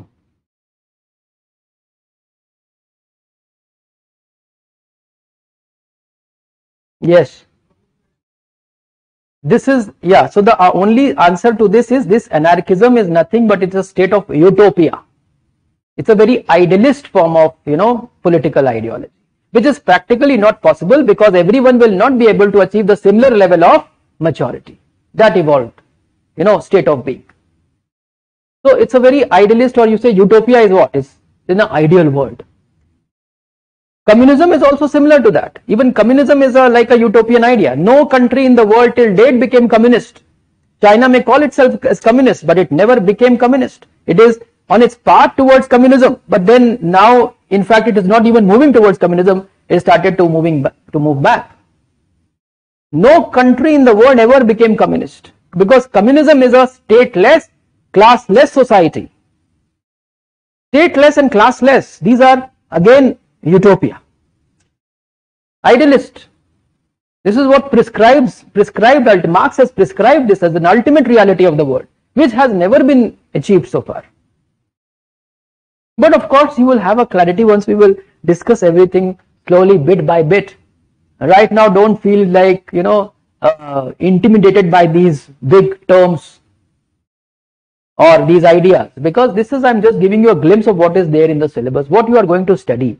Everything will be made clear bit by bit as we progress, and we just do not have to understand it. We'll have to understand it well so that we can analyze, right? Have our viewpoint, our standing on all the issues, what is happening. Have you got what is there in political theory to some extent, right? So there are thinkers in that, Western thinkers, Indian thinkers, there are political ideologies, many of them you mentioned, some political ideologies you people did not mention. Nationalism is a political ideology. Fundamentalism is a political ideology. Ecologism, or which is the basis of environmentalism, is also considered as a political ideology. There are green parties in some countries in the world, like in Germany there's a green party. So ecologism. These are different political. Perhaps the most important one which few people left was conservatism, and thanks to him that he mentioned anarchism. Otherwise, anyhow, I would have mentioned. So we will study all these political ideologies. Some of them which are mentioned in the syllabus, we will study in full detail. What is not mentioned in the syllabus is also to be studied. Let me remind you, we will study what is not there in the syllabus also. A brief idea is definitely required for everything, because somehow or the other in the literature it will come. Then there are concepts and there's theories on. There's one particular unit, theories of justice. Then there are theories, concept of equality and theories of equality. Equality I haven't mentioned. You can mention equality also. This is another political concept. Theories of rights, theories of democracies, models of democracies. This all is there in your section A of paper 1. And of course, the most important unit in there is a theories on state. Marxists have their own interpretation of state. Marx will say state comes into existence this way and this is what it does. Liberals will have different interpretation of state. Neo-Marxists will have different, then there will be neoliberals. We have post-colonial states. What is post-colonial society? What do you mean by post-colonial society? The states which have emerged after colonialism has ended in these societies, right? So after, like India is a post-colonial society because we have a colonial past. Most of the countries of Asia and Africa are today post-colonial societies. They have their own peculiar problems. There are certain problems which are common to all these countries because they were exploited in the past. That exploitation was not only economic exploitation, it was also political and it was cultural exploitation, which has given a new realities to these societies. Then how are we dealing with these problems which is common? There may be certain countries in Africa or Asia which were not, can you give me any example from Asia and Africa, countries which were never colonies? Ethiopia was never a colony, so its society will be a little different. Thailand was never a colony. If you go to the Thailand, you will find that there may be only their own language which they use. There is no colonial imprint like in India. We have English, being, I won't say it being imposed now, it's like already accepted, but that's a reality of our society. I mean, I am speaking in this language itself is a post-colonial feature here in our society. There's remnants, the cultural remnants of the colonial past. right? So there's a post-colonial theories of state also. Feminist theories of state. Bluntschli has said that state is he compares state with church, and then he says that state is a masculine sex and church is a feminine sex. These are the two authorities he talks about. That means the religious authority and the authority of the state. But these are some biological theories. There's very interesting theories in terms of biological theories of state, the organic theories of state. Hegel says state is a march of God on earth. He has glorified the concept of state. When Hegel glorifies the concept of state, then there are many, he was from Germany, and then many philosophers later on, they have their own interpretation on glorification of state, and they then give their theory of how the state can expand its power. This gave rise to what is called as the German geopolitics, of which we had some of these philosophers like Karl Hochhofer, who later on inspired Hitler. Hitler is a product of Germany because in Germany somehow there was a tradition of glorification of state. It became the breeding ground for the rise of fascism or Nazism for that matter. A very strong totalitarian state under Hitler. So you understand the world history only when your ideologies are clear. And when you learn something in world history, it will help the ideologies for you to make your political ideologies clear. So shall we look into the second part now? Let us see the section B of paper. Section B of paper 1. What is there in this? It's about politics in India, right? So when the politics starts in India, politics means that when we start to deliberate in the public space, when we start to pursue our interest in the public space, when we start to make certain demands. This is another very interesting, this is related to your historical, like how well you understand your history, especially modern history. After permanent, let's see how the interests have started to emerge in India, different interests. Politics is about pursuing interests, isn't it? So how at different point of time, different interests they were being pursued in the Indian society. First and foremost in the political space came in, this is all in the modern, during the colonial time. After the permanent settlement of Bengal, which year was that? Any idea? Permanent settlement of Bengal, have you heard? Don't tell me that you haven't heard of this. Yes. Yes, speak it, say it, whatever it is. Let it go wrong. 1893 you said, right? It is 1793. It's okay if you are missing it by 1 century. At least 93 is correct. I will assume that it's okay, that you have some idea.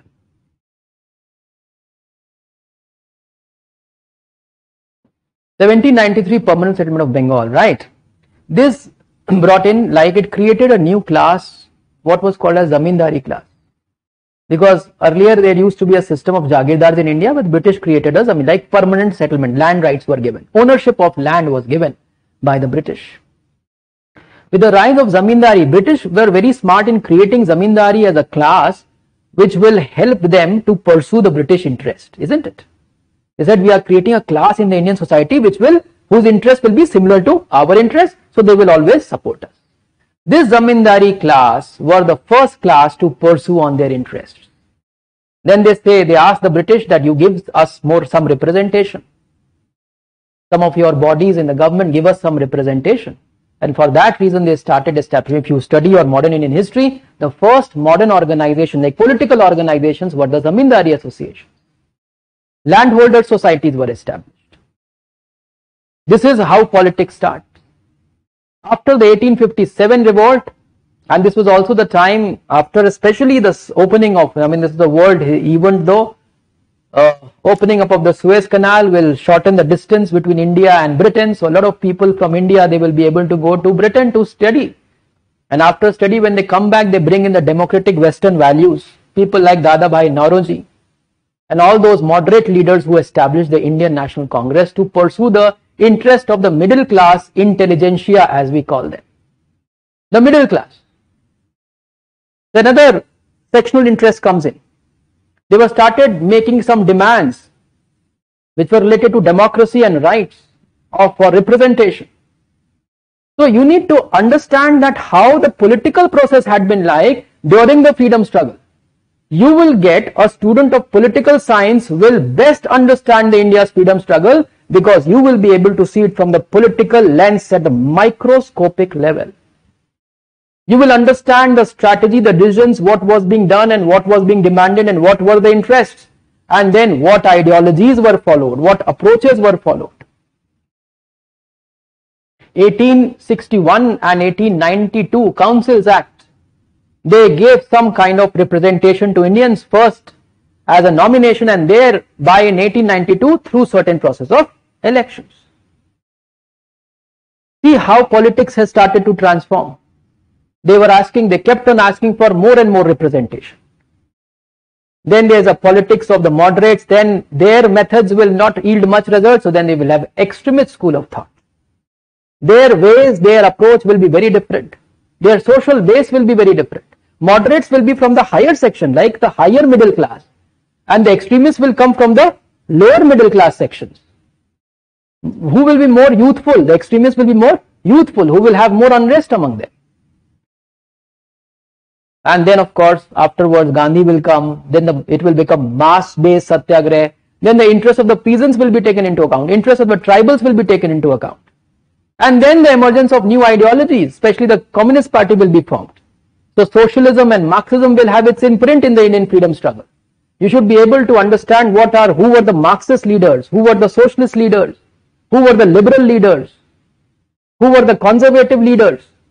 If you have understood political ideologies, then you will be able to understand which leader belonged to which political ideology. Maybe within the Congress itself, there were conservatives also, there were liberals also, there were socialists also. That's why Congress was an umbrella organization. This is how political ideology helps. So essentially, we are going to, basically it's about the evolution, just a second,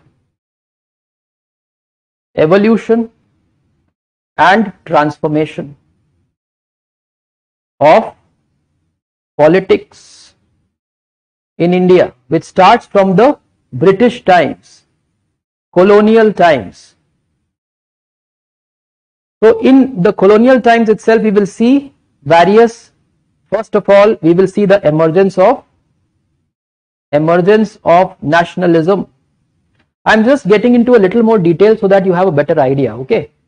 So that it is easier for you to look at the syllabus back again, understand what the subject is all about and take your decision whether you want to pursue, whether you want to take this optional or not. So emergence of nationalism. Since when the nationalism started in India, because this is one, new political environment. Once the nationalism emerges, and how nationalism, it strengthens itself. It's a slow process, but of course, the most important event would be the establishment of Indian National Congress, 1885. But before that also, there were certain nationalist surges that had started to emerge. And then what form it will take? Because nationalism is also a political ideology. Today, Congress doesn't emphasize as much on nationalism. But this is not true. This is not true. BJP calls Congress and other people as anti-nationals. Right? Because BJP thinks that they are the most nationalists of all the people. But that's their idea of nationalism. The idea of nationalism of BJP is different. The idea of nationalism of Congress is different. What is a nation? What do you mean by nation? Common emotions about something. Something means? No, not representation. What you said before was in fact better. Common feelings and emotions is fine.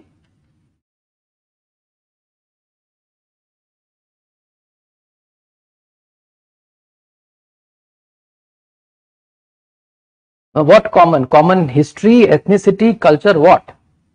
This is to be made clear. So that's why, it's very important to clear your concepts, and clearing concepts get clear only by one single word.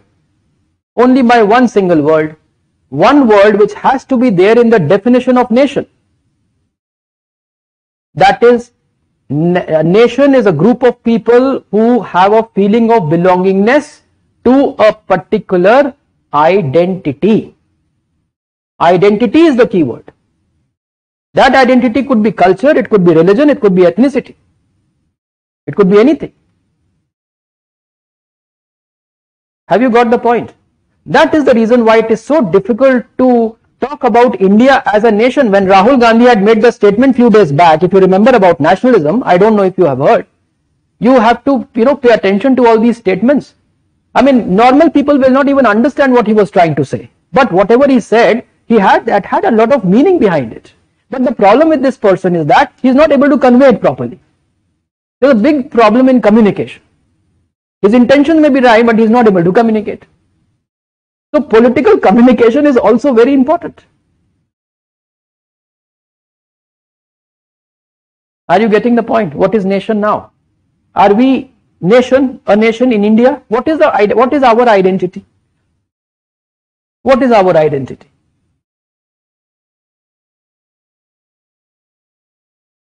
Yeah, exactly. Our identity would be diversity itself is our identity. That's why, earlier times, Congress, the basis of nationalism for Congress is unity in diversity. For BJP, it is cultural nationalism, what they call as Hindutva. They say culture is common, but then there may be slight difference in culture, but there may be some truth there also. There may be some similarity in the culture of pan-Indian. There may be something, like let's not say 100%, maybe 10%, 15% things is common. Like, for example, all our festival is somehow related to monsoon. Monsoon is one reality which connects all of us, isn't it? That has given rise to a common culture, which may be forming the part of India as a nation. That's how we can identify what our. But this is a big issue to be discussed, and that's why Nehru always, wherever he visited and he had a talk on nationalism, he will always ask people this question: what do you think should be the basis of our nationalism? Because for a country like India to have that basis of nationalism is a little different. For Jinnah, it was very easy. Jinnah, for that reason, never said that Hindus and Muslims are two separate societies or religion or state. He said Hindus and Muslims are two separate nations, because for him identity was very clear, and that is religion.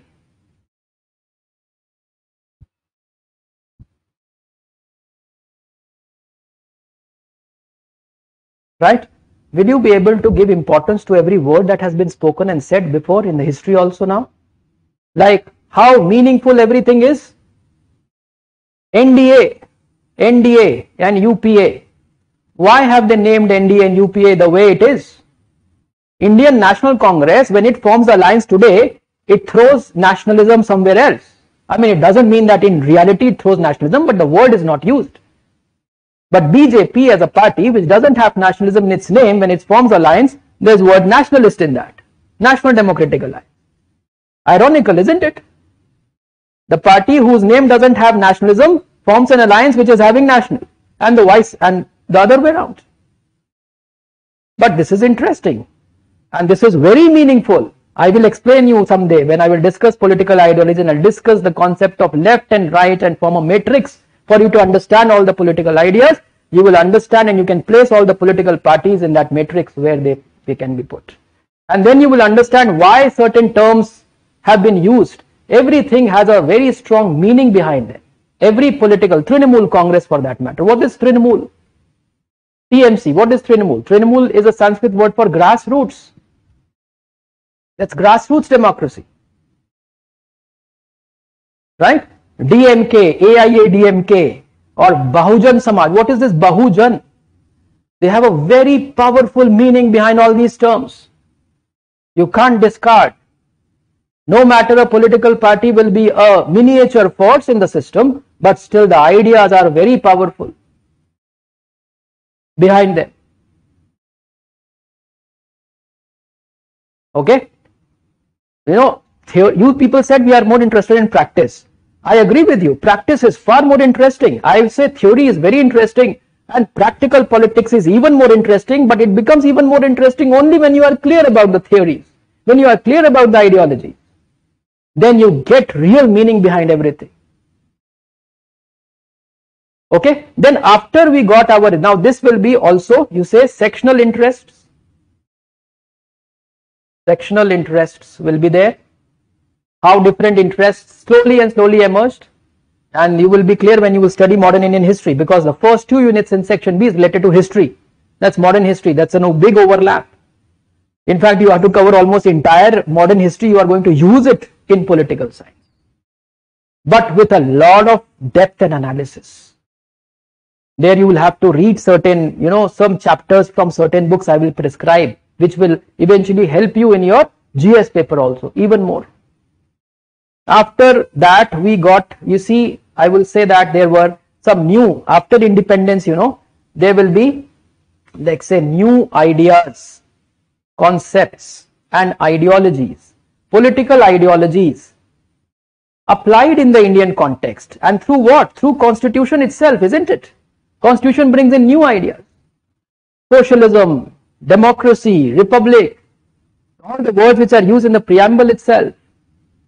These are political concepts. Equality, justice, fraternity. Just preamble itself is loaded with all political concepts. And how we are trying to implement that. Then on the basis, so you need to know everything about constitution, preamble, right? Then how the scheme is to be implemented through DPSP, because it's rights, and then duties, fundamental rights, which are rights, then DPSPs, which are some other forms of rights, and then fundamental duties. This is rights and duties, which we have already mentioned, and equality and justice, which we are implementing through the constitution. And then, of course, the institutions. What institutions? What institutions? First of all, the government institution. Now, in government institution, what you study in your polity and the way you will study in political science, there will be a little difference. Okay? In polity, when you are studying about the process, now president's election is there, right? In polity, you are going to understand what is the process of presidential election. You will study that in your Indian polity. In political science, not only that you have to understand the process of presidential elections, but you also need to understand the politics behind it. Like, for example, how political parties, they are fielding candidates. Some elections in India related to presidents were very political. There was a time when the official candidate of the Congress party, when Indira Gandhi was prime minister, there was official candidate of the Congress party was defeated by another candidate whom Indira Gandhi had supported informally. And that was the reason why Indira Gandhi was thrown out of the Congress also. There was a split in the Congress party in 1969 based on presidential election only. So there was a lot of politics there. So you will have to get into the politics behind all this. What is the politics in the legislature? You will understand legislature, parliament in your Indian polity, right? But in political science, there has to be political analysis. So there will be a slight difference, but yes, that will happen only when you have understood whatever you have learned in your Indian polity, which in a way, in a different way, will be covered over here. And then we will do a lot of analysis. Have you got the point? So government has 3 organs and the interrelationship among the 3 organs: legislature, executive and judiciary. You know that there have been like wonderful ideas through some of these cases. Judiciary versus parliament. You know Keshwanand Bharati case? You must have heard. There are a series of such cases which are related to amendment of constitution and judicial review and all of that, which we have to get into details over here. In your polity, you may not get as much of detail. Here we will get into a little because it's a issues to be discussed. Okay. Then of course the government means the central government and the state government, right? So both of them, legislature, executive and judiciary, and issues related to that. This is all overlapping with polity. Then you will have to also study about the local government, panchayats and urban municipalities, though in brief, but still you have to.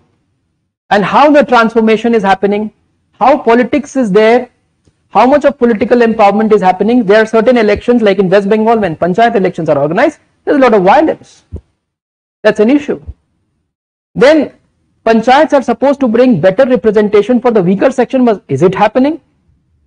Women have been given the reservation, but are they really empowered? How patriarchy is still affecting them? How local politics is affecting these institutions? How the local nexus is affecting these institutions? The issues we need to deal here. Right? In your Indian polity, you may study about the structure of panchayat and what panchayat does. But here you need to understand the issues associated with panchayat. So we will discuss that in class. We'll give you write-ups. We'll give you frameworks on that. So you have far better understanding, and all the way the questions you are dealing in political science, those are the kinds of questions which are nowadays coming in GS paper. Have you seen the GS paper in the recent times? How analytical the questions are in the main examination? They are very analytical. So your understanding at this level here in this subject, it will help you a lot in your GS paper. Then we have the political parties. Very interesting. Everything about political parties, the national political parties and the regional political parties, and we can learn it into different phases, that how one party dominated and then there is the bipolarity, and then how regional parties emerged. There were two phases, like 67 I mentioned, there was another one is 1980s, early 80s. Many regional parties were established. Like in Andhra Pradesh, what was the name of the party?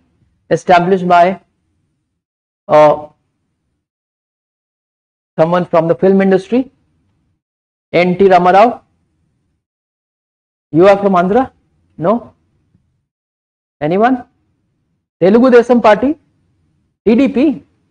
Telugu Desam Party was established in 1982 by, this was another trend in Indian politics, of filmmakers establishing political parties.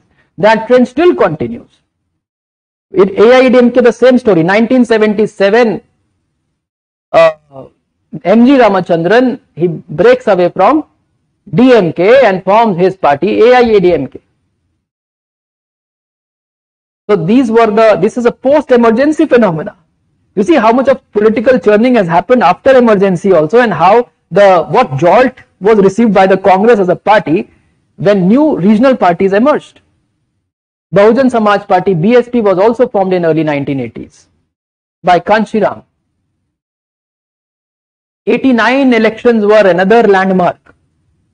84 elections had a difference. 84 elections after assassination of Indira Gandhi, Congress Party got its highest majority till date. Like there were 400 plus members in the Lok Sabha. That the opposition was totally frustrated.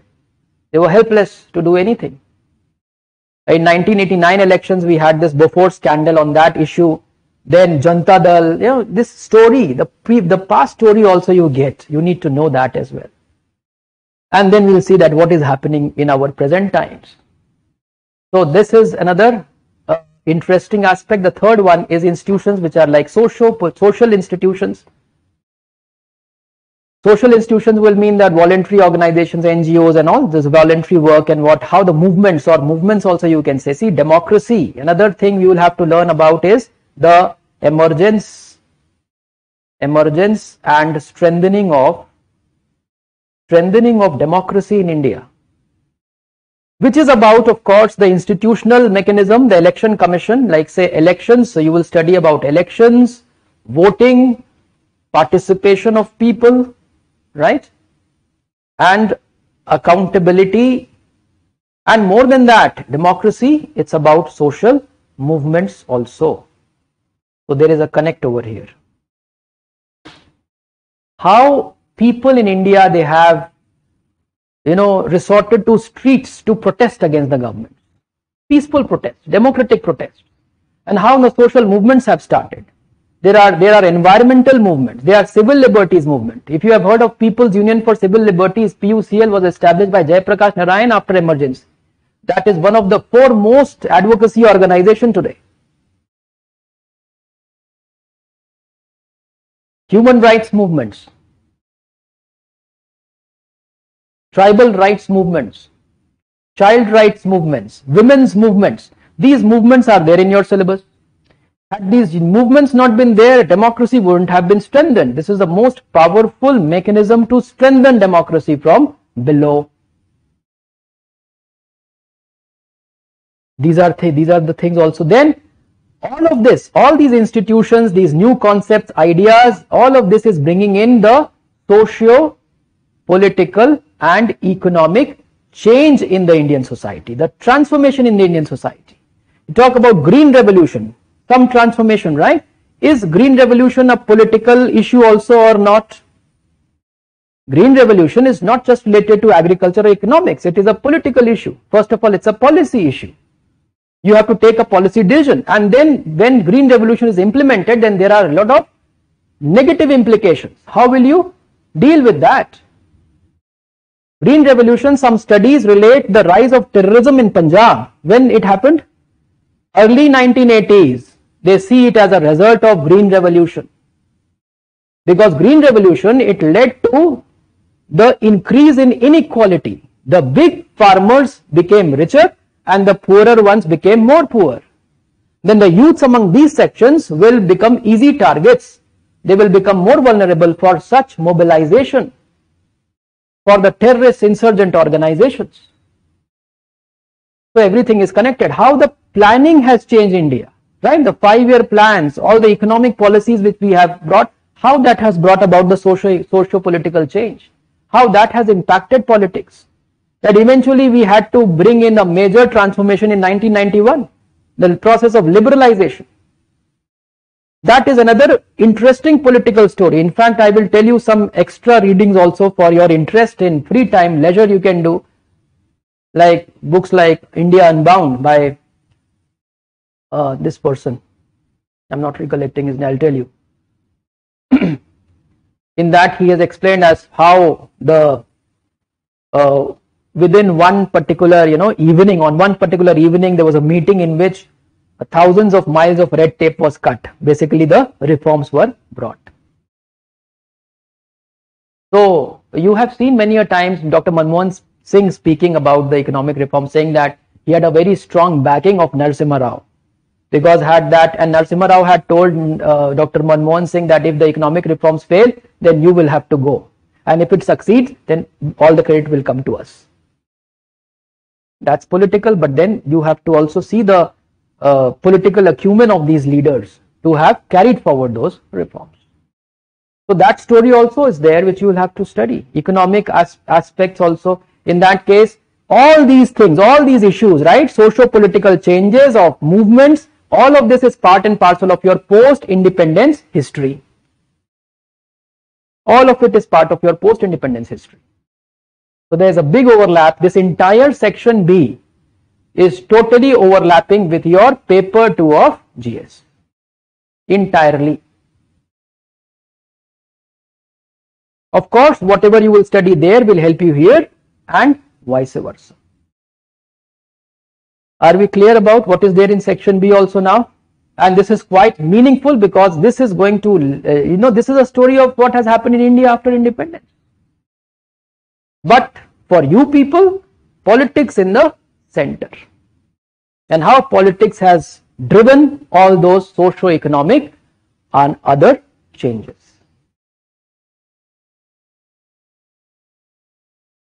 Clear? Now let us quickly look at paper 2 also. Paper 2, I will just have one framework only. Within one framework only I will explain. In paper 2 we talk about comparative politics.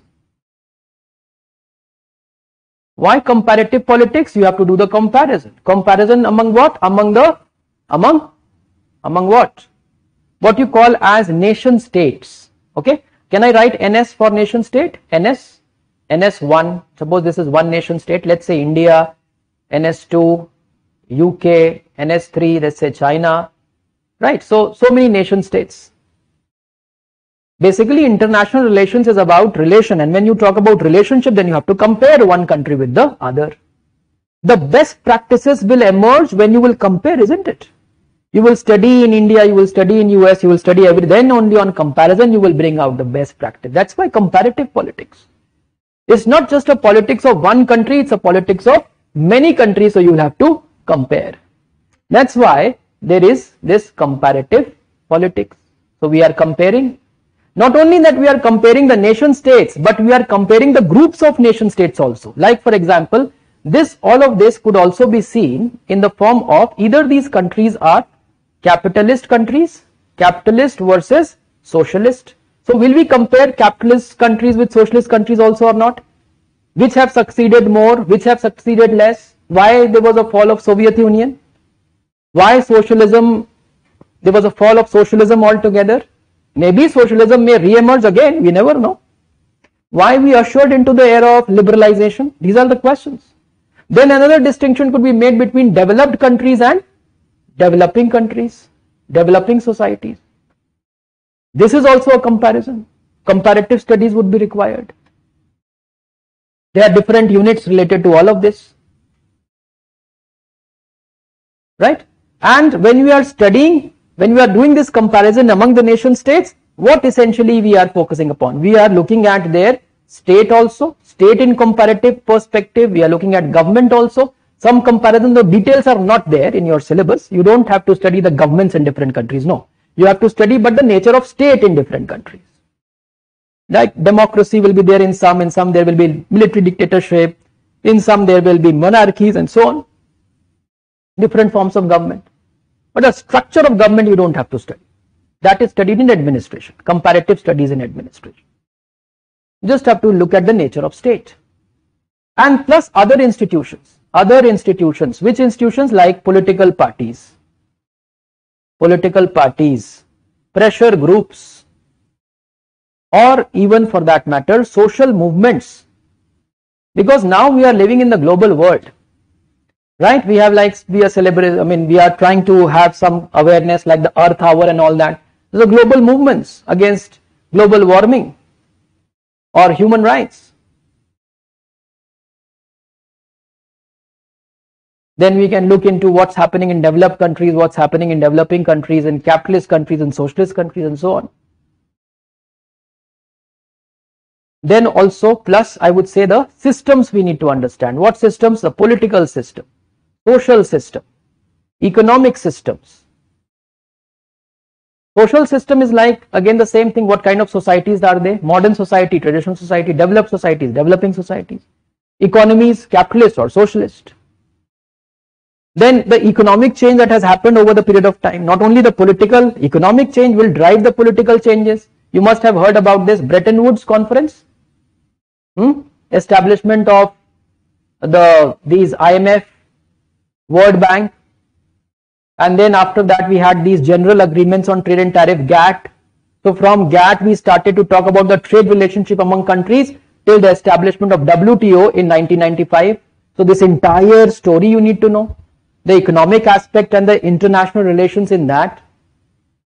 This will help. They are overlapped with economics.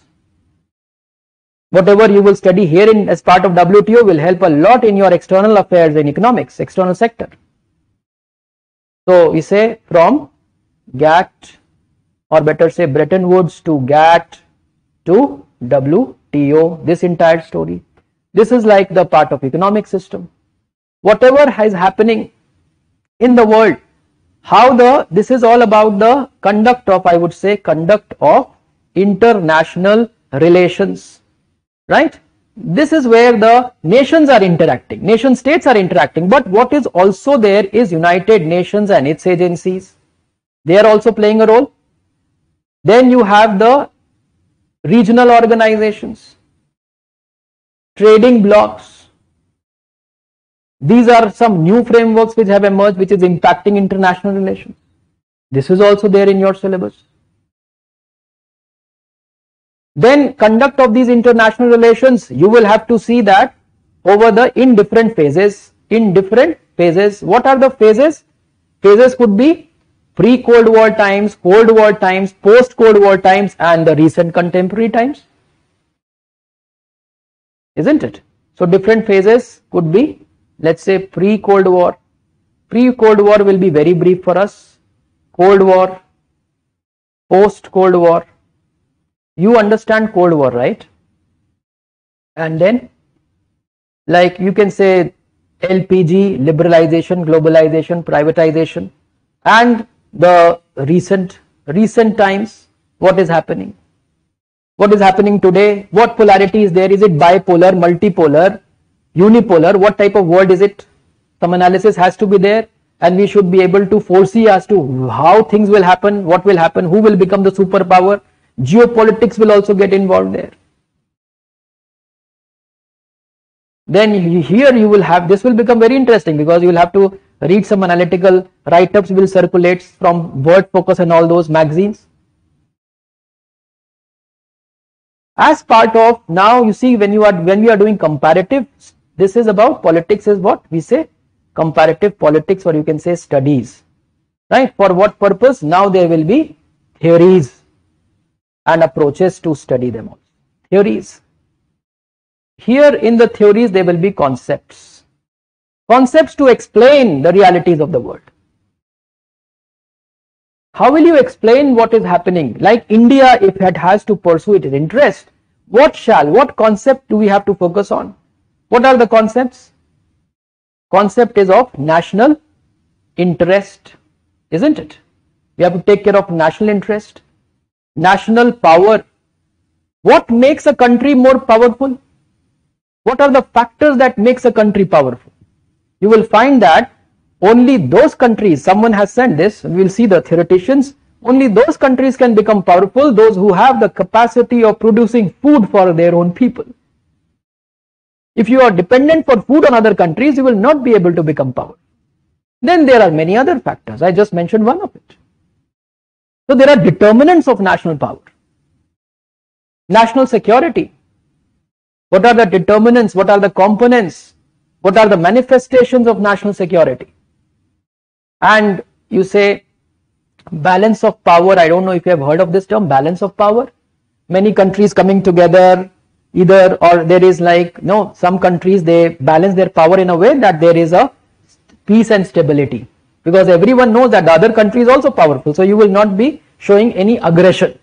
Undue aggression will not be there. Like there was a phase of balance of power in Europe before the First World War. I mean, there were times when there was some stability in Europe. And then we have this deterrence principle, you understand? Like if I have become nuclear, we are nuclear country, Pakistan is also nuclear, now we are not going to war. So nuclear weapons are acting as deterrence. It is helping us to avoid war. Otherwise there would have been 2 wars we have fought by now after 1971. Going by our historical records.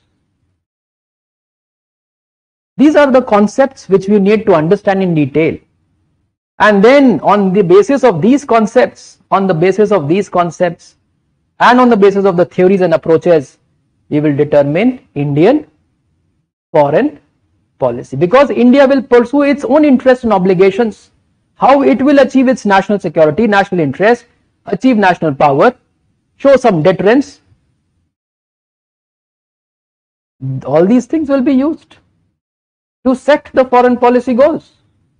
And then certain principles also, like the principles which were established by Nehru earlier, but a lot of principles have changed over the period of time. There is what we call as a continuity and changes in foreign policy. In fact, this is something which is very interesting when you divide the entire, period after independence into various phases and study, okay, foreign policy had this nature in this phase, then it changed and so on. What are the landmark events which will drive those changes? Like example for that matter, landmark events in the foreign policy in India would be what? 1962 war is one of them. 1971 war is another one of them, because what we lost in 62, we regained back to some extent in 71, our pride, at least regional level. India was declared as a regional power for the first time after 1971 by USA itself. India is a regional power.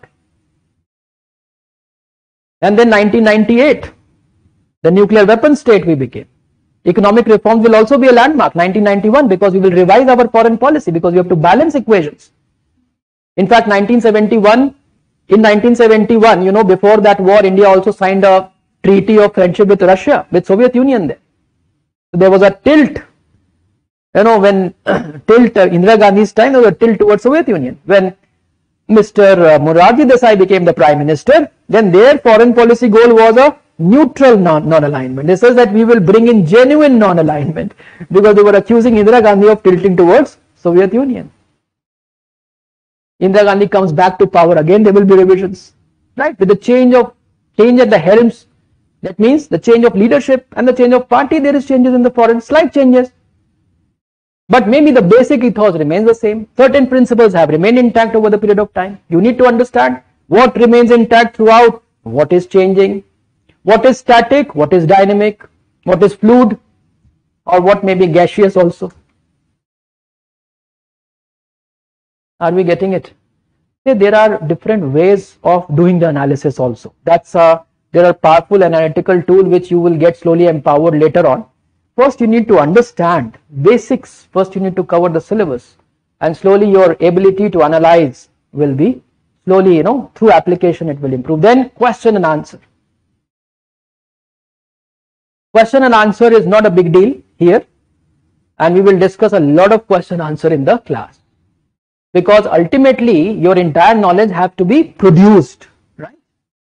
You have to qualify the exam, you need to score well, so you need to be writing good answers. So I'll just tell you, give you a brief. This is more or less about paper 2, right? These are the aspects. I haven't got into too much detail on that. You can just see the syllabus as to what all is there. Now, have you got some idea about what all is there, what you are going to study as part of this subject? Please go back, see the syllabus again. Try to look into certain areas where I haven't got into more details. Broadly, framework is this. If you have any question, you can ask me from the centers, online students, any question. Otherwise, I will now brief you two things. I have to brief you. One is about the course, and second is about the relationship with GS and how this paper will help you, which anyhow some understanding has come to you. Yes. Any question? How are you feeling? Intimidated? Or feeling some joy is there?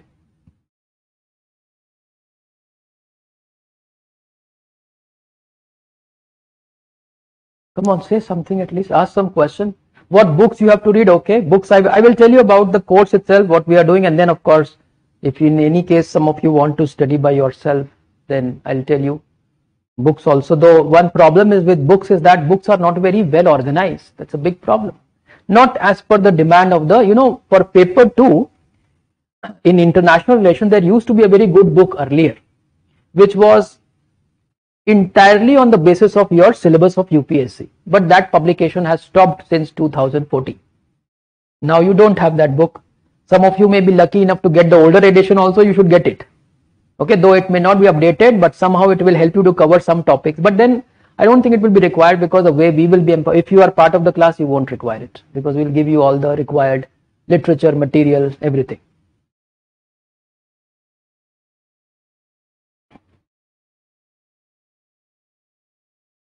Nothing to say, nothing to question.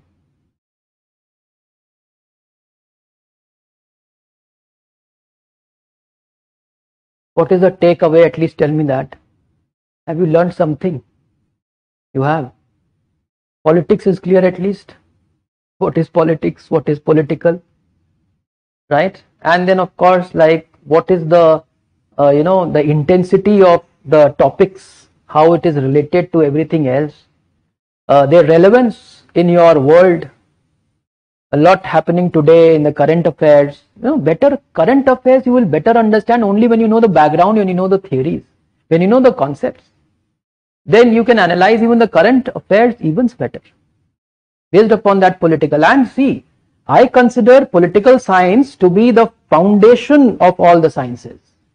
Why I consider that is because if I will have to give advice, like suppose some person is there who wants to learn all the social sciences, in case, I'm not talking about UPSC per se, so I will give an advice that first you should study political science, because political science is the one which lays the best of foundations. Then after that you can easily understand it, because you understand politics means everything what is politically correct is clear to us. It brings the best of understanding, even for that matter understanding economics, understanding of society, understanding of philosophy, everything will be more. Philosophy will be on the other side, you will get more deeper into abstractness. But that's the beauty of this subject, it forms the very foundation of the understanding of the human world. Right? And for that reason, in one of the sessions, maybe in the basic session itself, I would see that how what is to be covered. We need to understand some of ideas related to modes of production also, because that will bring us it will help us to see that how the political ideas have slowly emerged. Okay, so now let me just quickly tell you about the course. Okay, so we have this course which will be starting from 26th of July. You still have some time. We will be starting from 26th of July. For the first month, the classes would only be 3 days in a week, and from the second month onwards, it will be 5 days a week. So we will be covering the syllabus. Let's say by from 26th July, if we start, we will cover the syllabus. Though we still haven't finalized the planner, but I hope so it will be somewhere in between 30th December to 15th January. In between that, any time in between that, your course will get over. So it will take around 5 months. Okay, so first month we will go a bit slow, right, because we'll give you time to settle down, give you some readings and all that, and then afterwards we'll go a little faster. 5 classes every week. Is that clear? Overall, there will be around 95 to 100 sessions. Okay. You want less, you want more? More? You should always say you want less, because it's about like how much maximum we can learn within minimum time. But the problem is that we still have to cover the entire thing, whatever is there, except for maybe some minor issues which we will empower you and give you frameworks, and then details you can study through the handouts we will give, but most of the issues will be covering in the class. 95 to 100 sessions, there are 3 faculty who will be covering, okay, all these areas. I will be taking up most of the theoretical areas. Okay, section A entirely of paper 1.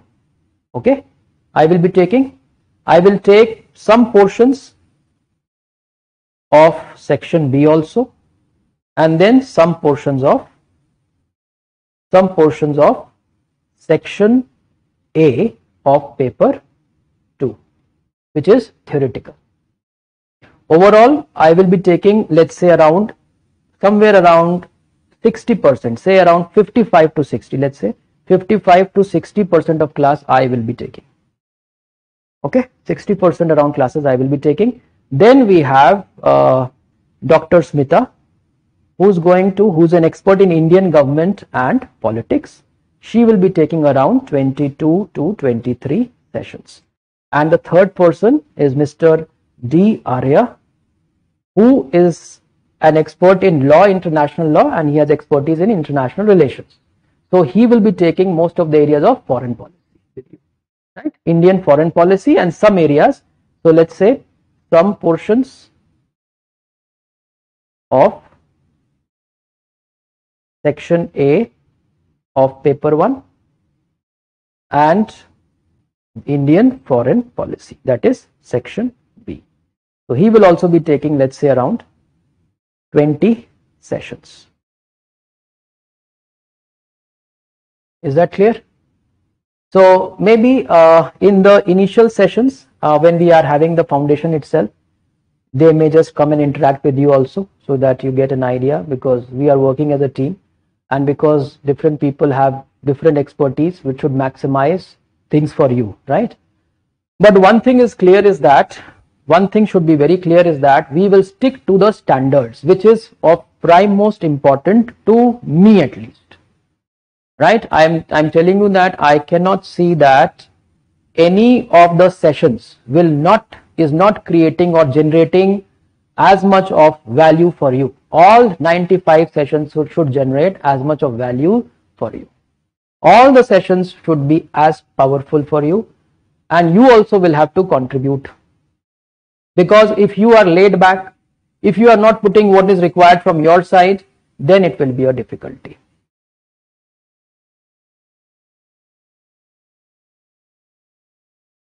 Is that clear? But we will tell you exactly how things are to be done, right? Along with the classes, right? Classes will be 2.5 hour duration. Timing of the class will be 2 to 4:30. Okay, you will get a planner, detailed planner for the entire batch.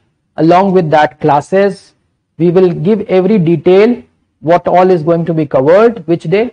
There may be some minor changes, maybe because when we progress with the, it depends also upon your speed of comprehending. Sometimes we increase 1 or 2 classes in between, sometimes we decrease 1 class in some area, right, depending upon how we are moving all together. So in that case, there may be slight change in the planner, which will give you a revised planner in between, somewhere in the middle of the session. Then along with the classes, you are going to get the booklets which will cover the entire syllabus. You can totally rely on that material, okay? But I am one person who always tell the aspirants or the learners that you should have certain books also with you. Books for me are for reference purpose. Use books as reference. Like for example, one thing is very clear, that in all our classes, whether I am taking the classes or Dr. Smita is taking the class or Mr. Diaria is taking the class, all those people will ensure that your full notes are prepared in the class itself. Okay? You will get strong frameworks, notes will be prepared in the class itself. Right? We will write a lot on the board in a very structured format. Today's session was a random session, but otherwise it will be all structured.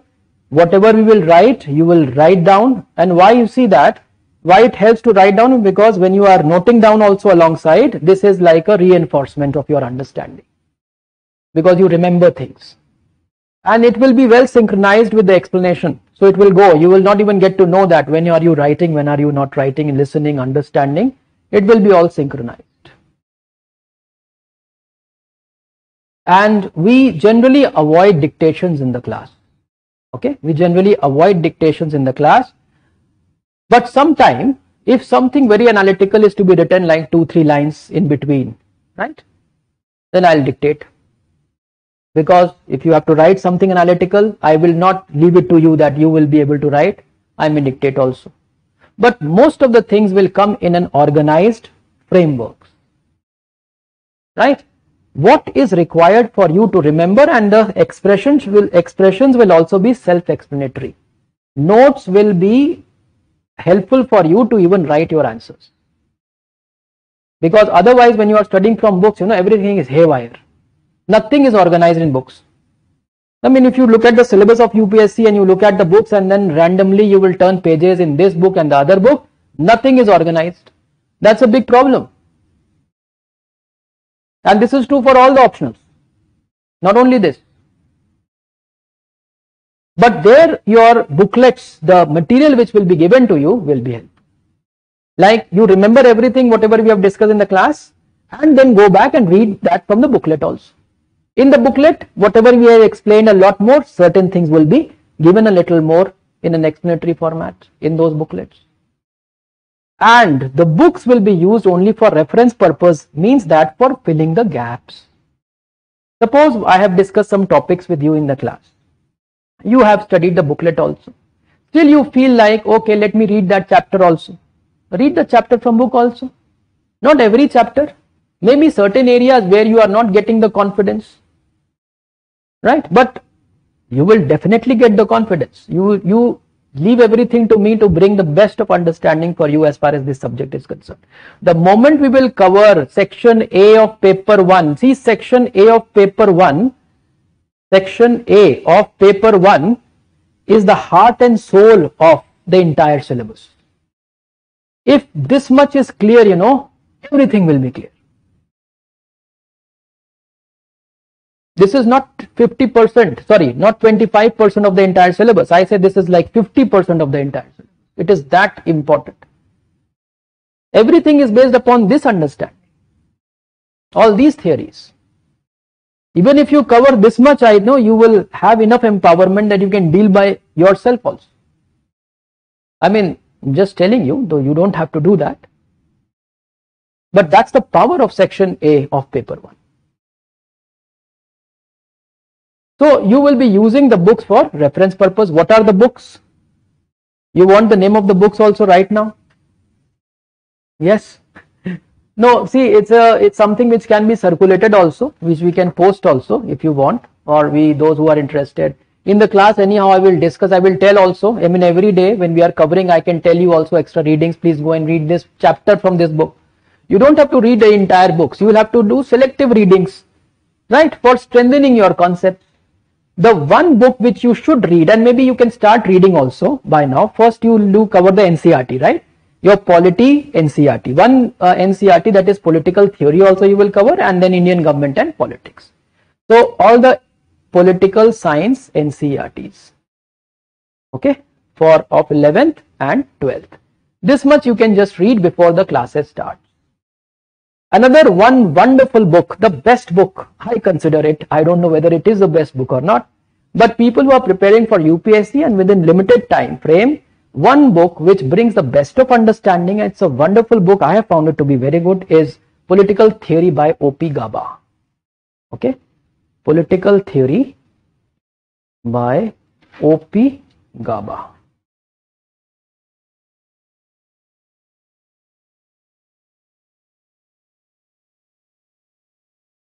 This is a must book, though you know in your notes we are covering from the best of sources, everything. So everything is just there in your notes. Even if you will just cover your booklets, class notes and booklets, suffice. But I always recommend to read a little more literature because it will empower you in terms of improving your language, your expression, your understanding. A little more readings is always helpful. We will also circulate certain articles from Word Focus and EPW, right, and other sources also, some more analytical write-up, which you may study afterwards. Once the course gets completed, then you can read some extra articles also. We will do some demonstrations also. I can do some demonstration in the class also. Demonstration in the sense that newspaper articles, how you have to study, how you have to, what is important, how will you identify that. Even for articles, we can do some demonstration in the class. I will ask you to read the article and mark important lines, and then I will tell you what are the important lines and see that how much your lines are matching with my lines. So you have to develop a sense of judgment with respect to content, what is important and what is not. All of you know that in the beginning, everything would seem to be very important, right? If I'll ask you to underline, you will almost underline every line. But as you have learned and more and more and more, you will be able to, you'll understand, okay, this much I already know. So I know what is to be underlined, what I don't know. That is what is more important. This will evolve slowly. Okay, then there is another book which I will recommend for you people let's say there is a book by Politics, okay, Politics by Haywood. Now this may not, some people would say that this is not directly related to syllabus, but then of course there will be selective chapters in this book which will be very relevant for you to study. I'm just telling you the name of the books. Political Thought by Sushila Ramaswamy.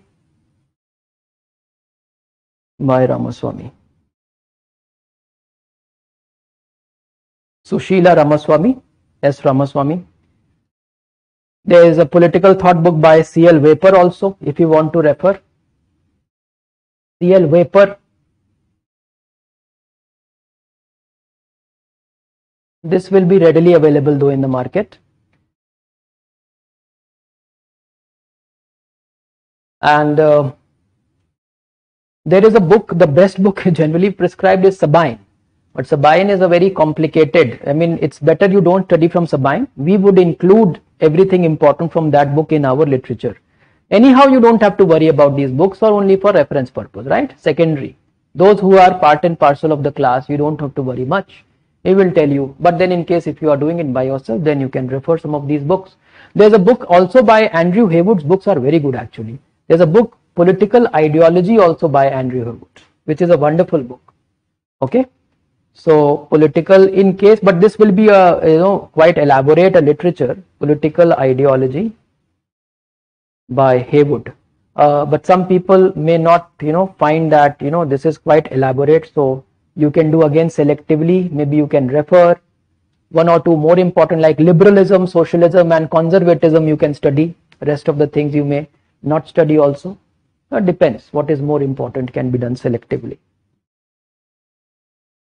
These are for paper, these are for section A. For section B, You see, for section B, one book which you can take is Indian Government and Politics by Fadia and Fadia. Fadia and Fadia. This is one book which covers most of the areas of section B. But anyhow, you have this Bipin Chandra book also, no? Which you will be studying for your post-independent history. Bipin Chandra, which is India after independence or India since independence. There are two books by Bipin. One is Freedom Struggle, not Freedom Struggle. But Freedom Struggle is also useful because history is also there. But this one is must. So from both these books, most of the areas will get covered. There is the recently Paul Brass has died. I mean, foremost political scientist whose book India since independence. Politics in India since independence. That's another good book, okay, by Paul Brass. I can recommend books, extra books also. This is Politics in India since independence by Paul Brass.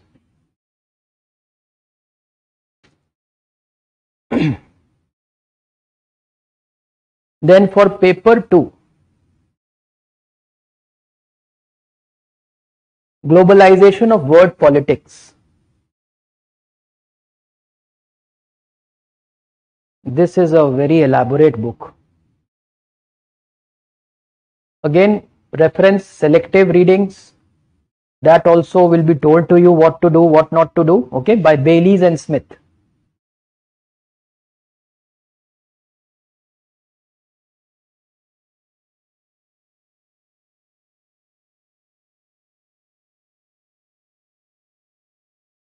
There's an Oxford Handbook on Indian Foreign Policy. You can note this down. There are various contributions. Oxford Handbook on Indian Foreign Policy, which will be useful for foreign policy.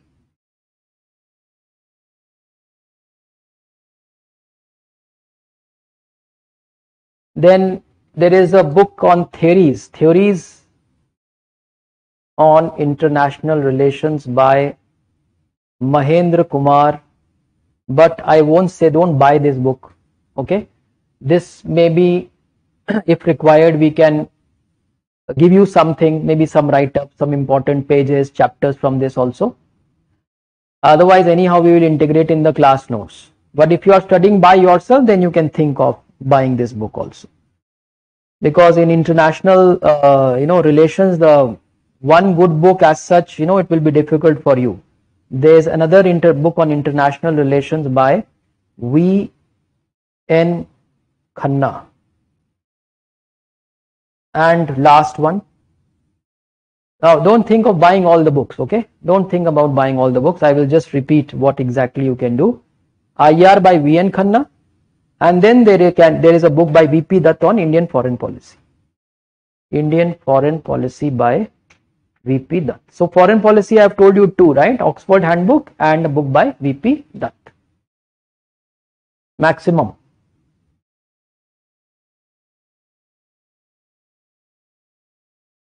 You can take International Relations by V.N. Khanna. This one you can take. Bayliss and Smith I recommend because in case if you are really interested as a student, then selective readings from Bayliss and Smith will help you. It's a very good book. Theories on IR by Mahendra Kumar, you can drop that book for now. No need to buy that. Mostly things will get covered from V.N. Khanna and Bayliss and Smith. Okay. So those of you who will be part of the class, then you don't have to worry anything about the better you don't buy books right now, because along with the class we will tell you, okay. Those of you who are studying by yourselves, you people can think about what books are required from this for you. Is that clear? You are clear about the course also. So notes is clear to you, booklets and notes are clear. That is our approach. Our approach will be something which is to, you have seen that, right? The way my approach would be like is to clear all the concepts. Every word is important. Don't take it for granted that you know it.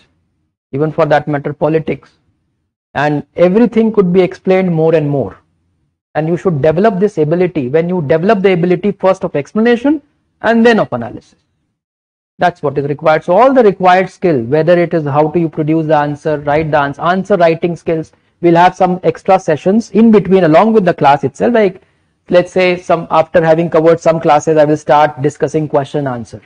I will tell you how to structure question answer first. I'll give you assignments. So regular assignments will be given to structure the question answer, and then we will write the answers also.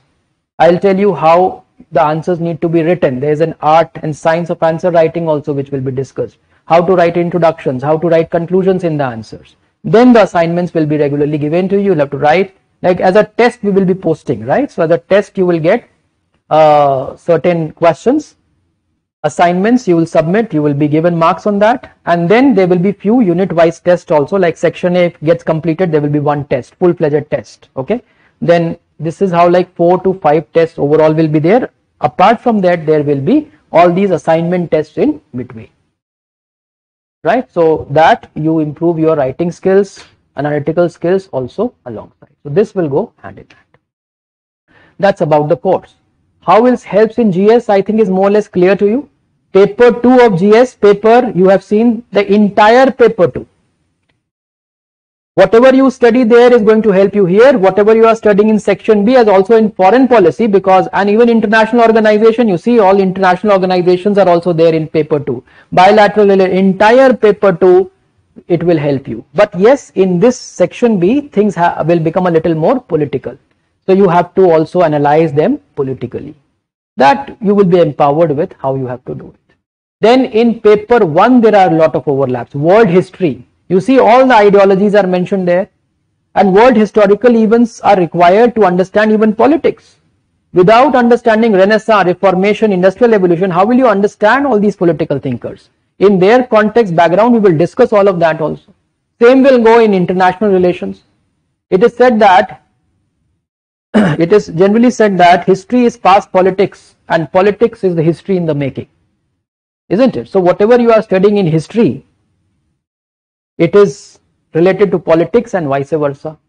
Though this was a simplified statement, after all history is not just political, but political history is the mainstream history.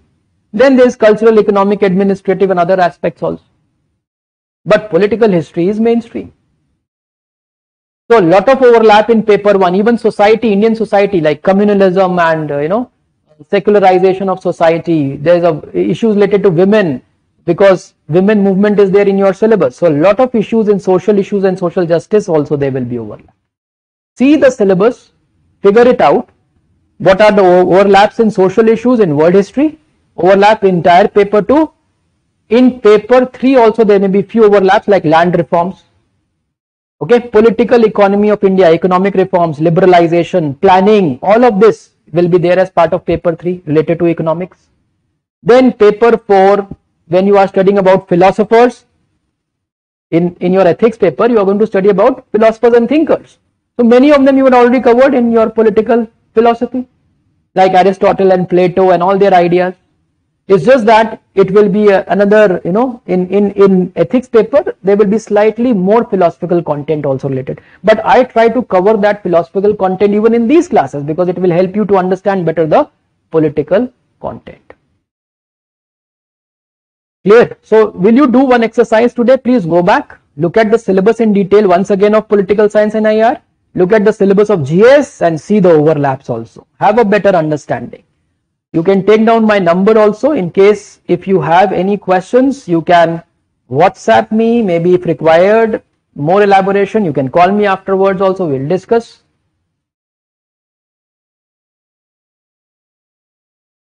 Yes. Test series is a separate program. Now this time we are not having the test series, like it will be happening next year for you people. Not now. Are you writing mains this year? No, then it's not required. First you cover this. Along with the classes there will be tests, no? So first you cover that. After that, once you have covered the syllabus, then you think about joining the test series. Okay, it will not be useful right now. Will not be useful. But you will have done enough of answer writing practice. enough of answer writing practice. But you know what, the problem is that, the problem is from student side most of the times. I feel that we give a lot of assignments, we give a lot of tests, but people are not writing, they're not submitting. Will you also be like that?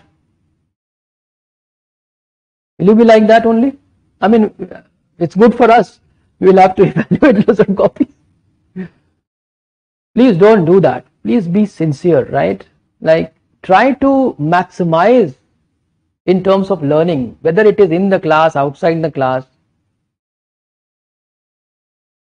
I don't feel good at the end of it once, you are not writing as many answers. I feel bad about it.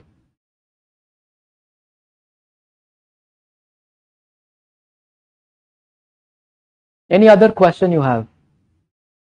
Now you should have at least some question. Yes.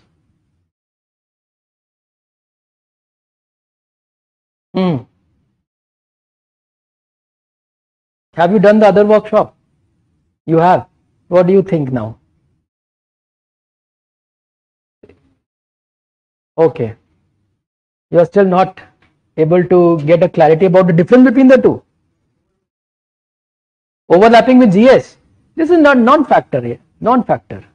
You see, even if suppose I would say that political science has 60% overlap and PubAd has 55% overlap. But you are more interested in PubAd. So what should you take? PubAd. So there's only slight difference only. Okay, and I cannot tell you the figure which is more or which is less. But overall, I mean, I said this in that workshop also, in the workshop on PubAd also, I had said the same thing, that political science, it has maximum overlap with GS paper. Because your bilateral, you see, even in prelims also, there are so many questions on international organization. Have you seen the paper this year? There are many questions on international organizations and affairs. Then along with that, there's a question of Indian polity. Okay. So I think that political science and IR, it helps maximum in the GS paper. Then PubAd will come, but then the difference may be small only, but still, this is what I feel. Essay paper also, it will help you, but essay paper, the optionals which helps best in essay paper is philosophy, psychology and sociology. After that, political science and public administration. Because you bring in one way, political science and PubAd is helpful because they are more multidimensional, especially PubAd is even more multidimensional. So that brings, you will be able to bring in more dimensions while you write. But see, you have to take a decision on the basis of what subject is bringing more interest to you. If you are interested, really interested in learning a subject, then there will be a drive, motive. Yeah, you can sustain. Though if you'll ask me, every subject is interesting, it's fine. But one thing also, you should make it clear that once you decide an optional, please stick to it. Okay, it's not that today you decided and after 10 days, no, I am not sure about this, I'll have to change my optional, and after 10 days again you are just moving here and there. This should not happen. Once you have taken the decision, decide and then remain firm. It will happen through that option. You see, every optional, someone or the other, they are clearing. You see, toppers in economics also, people are getting good ranks now. What's the big deal? The deal is to implement. Now there's a relationship between politics and public administration. On that note, I can end this like someone has said that, I mean, someone who's like from public administration realm,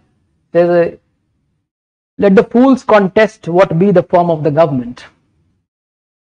Okay, let the fools contest what be the form of the government. Whatever is administered best is the best. Have you got the point? So don't contest about what optional you have to take. Whatever option you take, you implement it properly. Have you got my point?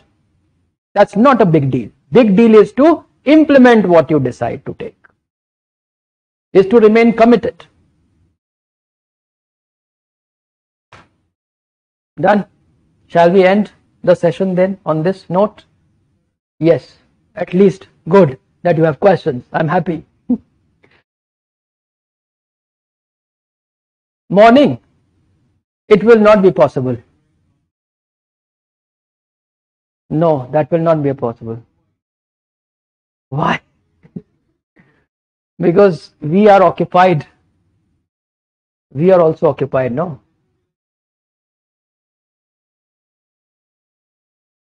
But this is what is there. All the optionals cannot be organized at one time, no? Some optionals will be there in the morning, some optionals will be there in the second half.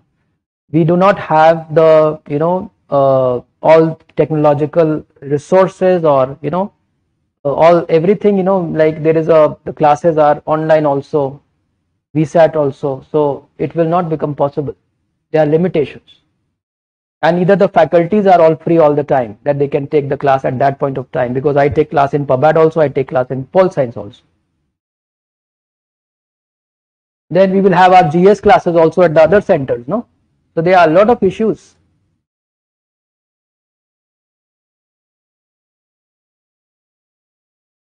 You want me to change the Pol Science in morning and put PubAd in at 2? Wonderful.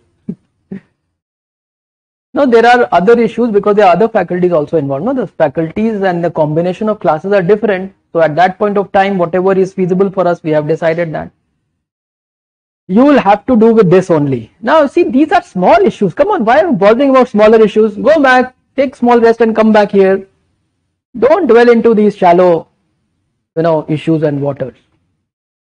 Think about more important issue. Think about civil services, IAS, your result, rank 1. Think about that.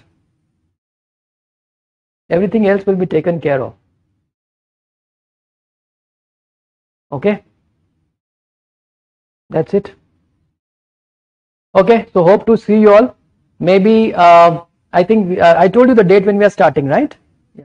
So in the meantime, please cover your NCERTs, 11th, 12th, at least that much, nothing more. Even if that is become difficult, if you are part of the class, leave that also. Don't do anything. Come all afresh. We will start all together. Clean slate. Good for me. Okay. Thank you so much. See you all.